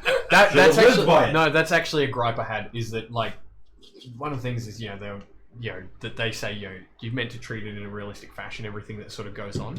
I had a guy jump my bullet, and I was like, Yeah. "You wouldn't jump a bullet. You wouldn't jump a bullet." But I was just like, whatever, and I just took the death because there was no point arguing it. Yeah. It was Good to know. literally that's I'll literally aim up. yeah. He ducked. Yeah, he does. No, I've got the opposite I problem. don't think there's anyone here going to Big Land to shoes it. No. Yes. I'm going to Drakenfest. I am. Oh, you Oh, are? are you? Yeah. I thought you were going next year. No, this year. That's why I can't afford to go anything. Oh, there you go. I'm poor! I Why think are it you was so the- poor? Because I want to go to Canada. I Yeah. think 2020 was the big year for 2020 is the 2020 big is the year year. for Drakenfest, There's yeah. so many people from Melbourne going to Drakenfest. Yeah. There's a bunch of people from New South Wales as well teeing up to go. Some of the South Australians are looking to go. 4 or 5 Perthicans thinking about it as well. Queenslanders they're thinking about it as well. So 2020, Australia invades Drakenfest. And I think next year, Lucian are going to invade Bickerleen. I think all Let of them are invade Well, that'd be Bickerleen and make a interesting. mistake. The good guys are going to Drakenfest. going. You guys are invading Germany?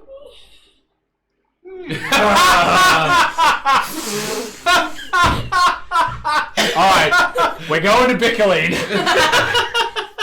Invading Canada sounds less bad. Didn't work for the Americans. Yikes. But yeah, I think there's going to be Dude. about 20, 30 people. Yeah, I think That's they've good. got like 25, 30 the Museum locked in for their Bickerleen 2022. But So this year, Of- there's going to be. are they going this Yeah. year? No, this year there will be about 20 or 30 Melbournes. Which part of Auto Welcome to the Survey? conversation. Yeah. You mentioned Museum? Talking about Museum? I was talking about Museum. This year. This year. This year there's There's a 25 lot to of 30 people. Aussies going over. Yeah. Next year probably even more because Musalon will be going. Yeah. Which is good because it means that like there's sort of 2 set groups for your 2 cross-Atlantic major LARPs. Taking over the Um, world. Yeah. Yeah, so like watch out world, the Aussies are coming. But yeah, That's it. I suppose that's a good thing to do is like ask around, find out who's going, what their sort of plans are for either of those events, and see if you can tag along or tack in somehow into the planning. I liked your idea that you had from a couple of sessions ago. Or was it Kat's idea about the actually paying to get someone to set something up prior to the event? Like you just arrive and it's already got a tent set up for you type thing. Yeah, there's a few companies that do that. You can hire. This is for Drakenfest and Yeah. Mythodea. You Yeah. can hire a tent and you get there and it's set up for you and they pack it down for you. So the only thing you have to do is bring the kit. pretty cool. Makes it really, really easy if you're Yeah. an international player who's That's very important. or even off the continent. Yeah, that's very important because it's a very intimidating thing to sort of consider that. Getting a ticket over to Germany, over to the events, is the easiest part. Buying tickets for the events is the easiest part. It's the logistics. I mean, Not it's for Bicoline. I tried to go on the website, and even when you translated to English, I had no idea how to buy a ticket. I was like, where is the button? Even if I wanted to do this myself, I couldn't. a Drakenfest, like you've got to like email them sort of Yeah. back and forth a bit, and then like you've got the anxiety like they're waiting for the money to clear before you send the ticket, and then you're thinking, did I send it to the right account? Oh. Nah, everyone. Maybe we just cancel the trips. It'd be easier. I mean, I'm Why don't we just have straight. Dragonfest in Australia? Good idea. We are so far off. That's that a good idea. Great idea. For Bicoline, everyone goes through a company called the Voyage North. Like, you can go yourself, but it's much easier to go through them. They have your warband is set up with, you get a tabard, you get a tent, they'll feed you breakfast and dinner. They pick you up from the airport and drop you back off. That's It's really just good. much Yeah. easier.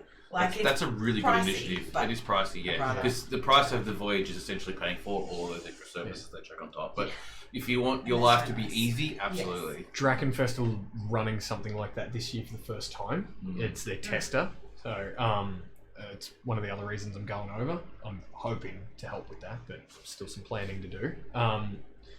Hasn't got a great name. I want to suggest a name change. All right, sorry. I don't What's think the current name? the current name in English is Adventure Drakenfest. I also don't think it sounds that great in German either, but What's it in German? James Yamekok. Never play it. I haven't heard that one in ages. Oh my god. Right. It's that's a callback. Like It is. that's a big callback. What's the German name? If I get the German right, actually, Gerald's in the chat. Gerald can tell us. Now we have to wait for the Wait, delay. Gerald hasn't said anything for a while. He's probably just switched off now. Probably gone to bed. If I get the German right, it's Abenteuer Drakenfest. wow, that was French. It was a bit right. What? You added French inflection, but I have terrible accenting. I don't normally try German accent, so I hope no Germans watch this. like, Think I got away with my Mythodia comments too. Yeah, none of my Mythodia mates have brought it up. Look, if I was to go next year, I'd probably still go to Conquest of Oh, Mythodia. Mythodia 2020 will probably back right onto Drakenfest again too, so you can go week to week. And then if you want to hang around, catch your breath for a week, you can then go to Epic Empires. Too bad my missus is part German. She cringed. Yeah! I'm so sad. I've already got 2 overseas trips planned next year. I'm like, I cannot spare. Bickling and Drakenfest. I would love to do that. Seriously, I would love to do that. Bill Longborn does it. I know. He does I see his shit all Bickling, the time. Drakenfest, Mythodia, Because and he gets Epic paid Empires. for it. He gets He paid gets for paid it. for it, but like he's got a budget and there's some stuff he's got to pay for himself. But just think about that. He's like in and out of all of them. Like he's just dead. I he saw a photo managed- of him from Mythodia, Yeah. like after he'd done Dragonfest, Bickling, and then gone back to Mythodia, and he's just looked zombie. Admittedly, I think he was like 3 pints deep because it was like late at night, Yeah. and he did look like he'd been drinking. But And he like, was playing a zombie. He's managed to find oh, the shit. he's managed to find that secret little formula where there's real life and then there's LARP, and not make sure you've got real life first. You put them together. Yeah, he's doing the healthy version of what I'm doing. Yeah. From what you're saying, might not be. Well, he's getting paid for it. That's true. That's Yeah, true. he didn't sign a letter signing away his money. Yeah. Good point. Good point. Although he's in a company that's making money. Yeah, He that's probably true. signed a contract, signing something away. But like, Yeah, what is yeah, but who needs a verse? what is form? yeah, what does Berkshire make you sacrifice? Welcome to our league of soft kit. Part of like Illuminati. You've got to get like a brand, a Berkshire brand, and they're all like coming into the office. Yeah, like all the officers around them, they're like, doing those fob passes, and there's like a watchman at the door, and they're like, where's You your gotta get brand? an RFID Are we really chip. talking about Put in Germans your. and branding things? Oh, fuck. You're not doing well. I was actually just thinking about Bill, because. But anyway. Fuck. It's just really. I'm sorry, because that may have actually upset some people. I didn't actually mean it like that. No, It's just that. gonna- No, Yeah. you're right. Yeah, sorry. Yeah. All good. All right. Cool. Ah. Yeah. Well, the last thing we were talking about Black Panther and Ballerina basically came down to the costume and whatnot. So, I think we had a good discussion about that. Not the, many of the us. interaction with the monsters is amazing. Yeah, because they don't treat it like a combat encounter essentially.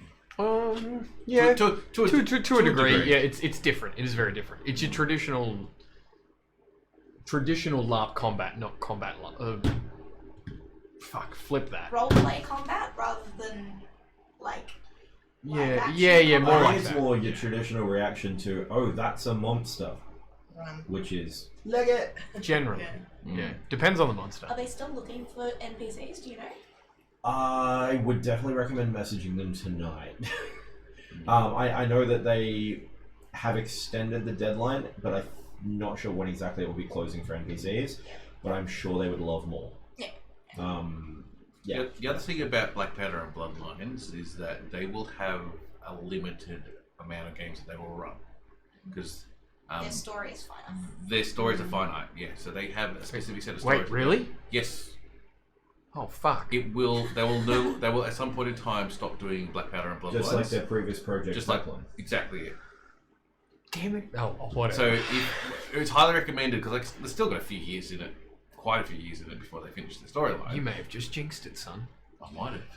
I mean, it really depends what their players do. Their players might force a conclusion before they're ready for it. They were still looking for NPCs on the weekend. Worth sending a message tonight. Cool. I like it. You guys have convinced me. Yeah. Yeah. So if you really want to get into It's it, just I'd a get into it weekend. sooner than later. Friday afternoon arrival, Friday night, and then Saturday, Sunday. Yeah. 5-year story arc. There you go. 5 years. Which we're in year 3 now. We're in year 3 now. Yeah. Bugger. Hump day. Hump year? Hump Hump event. year. The humpy. Yeah. Hump up.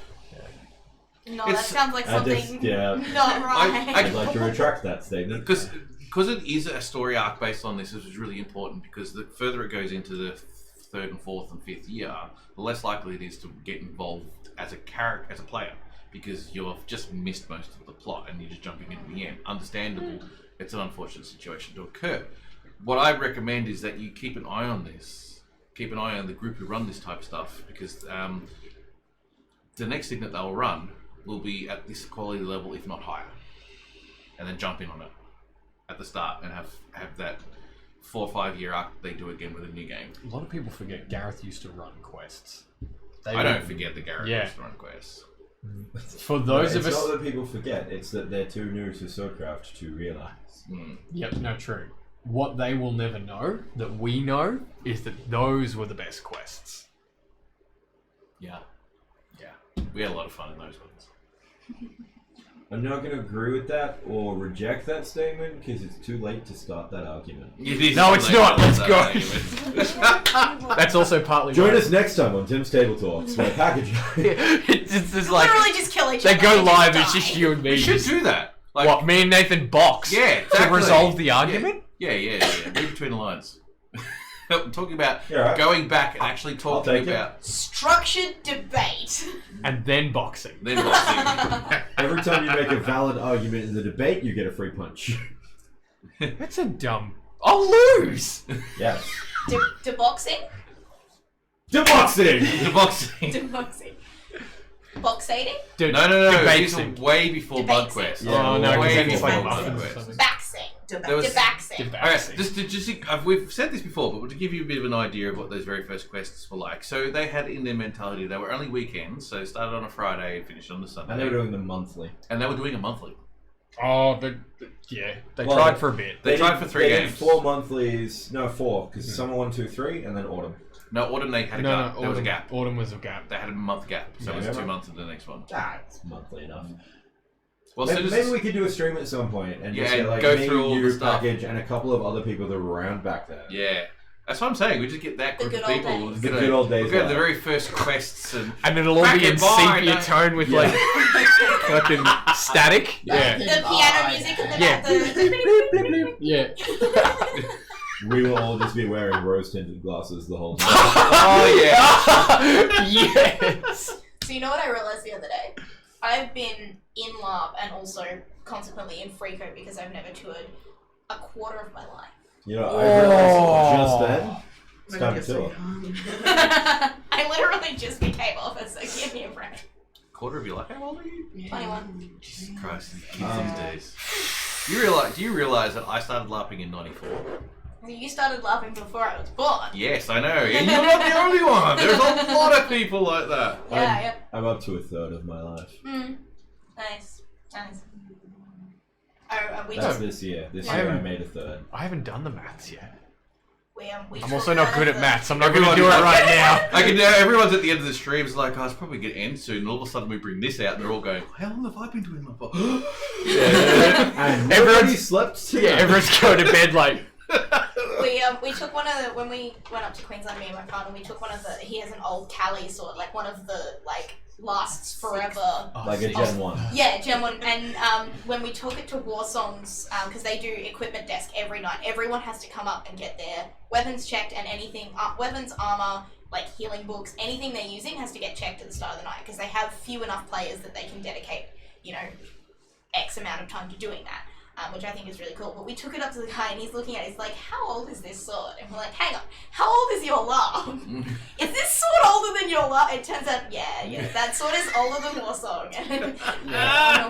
My Gen 1 Cali tipped last month. Oh, wow. Ooh, they were the I mean, good ones. The That good Rest in old, pieces. old Kellys. Ah, you see now? Yeah, Yeah. the good old laps and the Good old good old laps. weapons. The good old LARP days when my sword was heavier than a brick. And the good old kit when you could just throw on a fucking cut up pillowcase and wear sneakers. Over the top of Those your were the jeans. Someone's been around for a long yeah. the latex had yellow. Mm. It was no longer the lovely metal color. It No, was it's yellow yellow. foam. Yeah. Those were the good old days. Those are the good old days. Those are the we made real larpers back then. When the order had No, a we candidate, didn't. She came out of that time. when the order Came had a into candidate that shot time. 2 feet long. We had to Oh, fight yeah. uphill both ways. Yeah. Yeah, both sides fought uphill for 2 days. Ah, yeah, mix going back. Okay, so this is what I definitely have to put out is because we It's were nearly talking. 20 past 10. I know. We've fuck got to it. stop doing this. I know. We got to stop doing it. But we won't. Back in the early days, Just of us leave. running Sorry. Swordcraft, doing Swordcraft quests.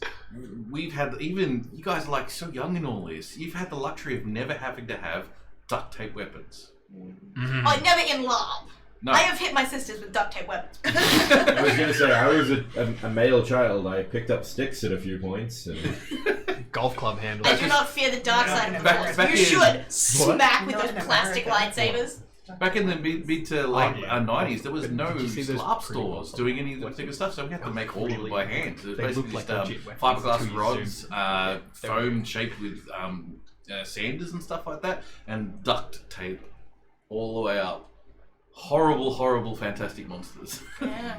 you say that, but I'm pretty sure a few of those weapons are still actually floating around. Oh, they And are. I'm not saying that, like, yeah, so I know how bad the quality is, but I'm saying that, hey, at least they've lasted. That's true. Do you know what's lasted? 10. Oh, sorry. Is it really 20 past 10? Very nearly. Yes, sorry, yes. I'm gonna get up in the morning. Me too. So do I, don't worry. What time are we all getting up in the morning? I have a 7-minute walk to work, so Oh, probably later than everyone else. Well, I get up at 7-ish. yeah. My alarm is set for 6 a.m., so I'll probably get up about 7:55. I leave at 7:50. What time are you getting I up? think you are. Oh, I'm getting up at 5 Oh, there you go. Why? to the gym. Why? Because I'm trying to get Swole, get a Chris Evans Captain America bod so they can make the costume and then join Matt McCanley. Shout out to Matt McCanley because he's helping hook me up with this, but he does it, and I think he does it with Adele sometimes as well, and Simon Oh, yeah, Taylor. yeah, They yeah. go to different charity events dressed as superheroes or movie characters and things like that for kids with Yes, all the disabilities kids. and that, or kids that are just in hospital for surgeries, things like that. So they do that, and that's what I want to work towards getting into. So it's literally the reason I'm getting into shape. Well, getting a shape. It's a Dorito. He's going from a Yeah, stick, because- from a cheese but- stick. That's actually something. Sorry, that another thing I nearly forgot that I wanted to plug before we close is that Doritos. I get paid when I mention it. But for all the Doritos, LARPers out there that are interested in potentially doing something like this, talk to Matt. I think Simon. I'm not sure. I could be wrong. Could be dropping him in it. But definitely talk to Matt McCanley if you've got a kit like that. Like for dressing up like a fairy tale character or a movie character or something like that, and you might be interested in doing these charity events because they would love to have more people on the roster essentially. And if you don't know who Matt is, Matt McKinley, look for Stannis in the Lions. Yeah. I could pull off Thor.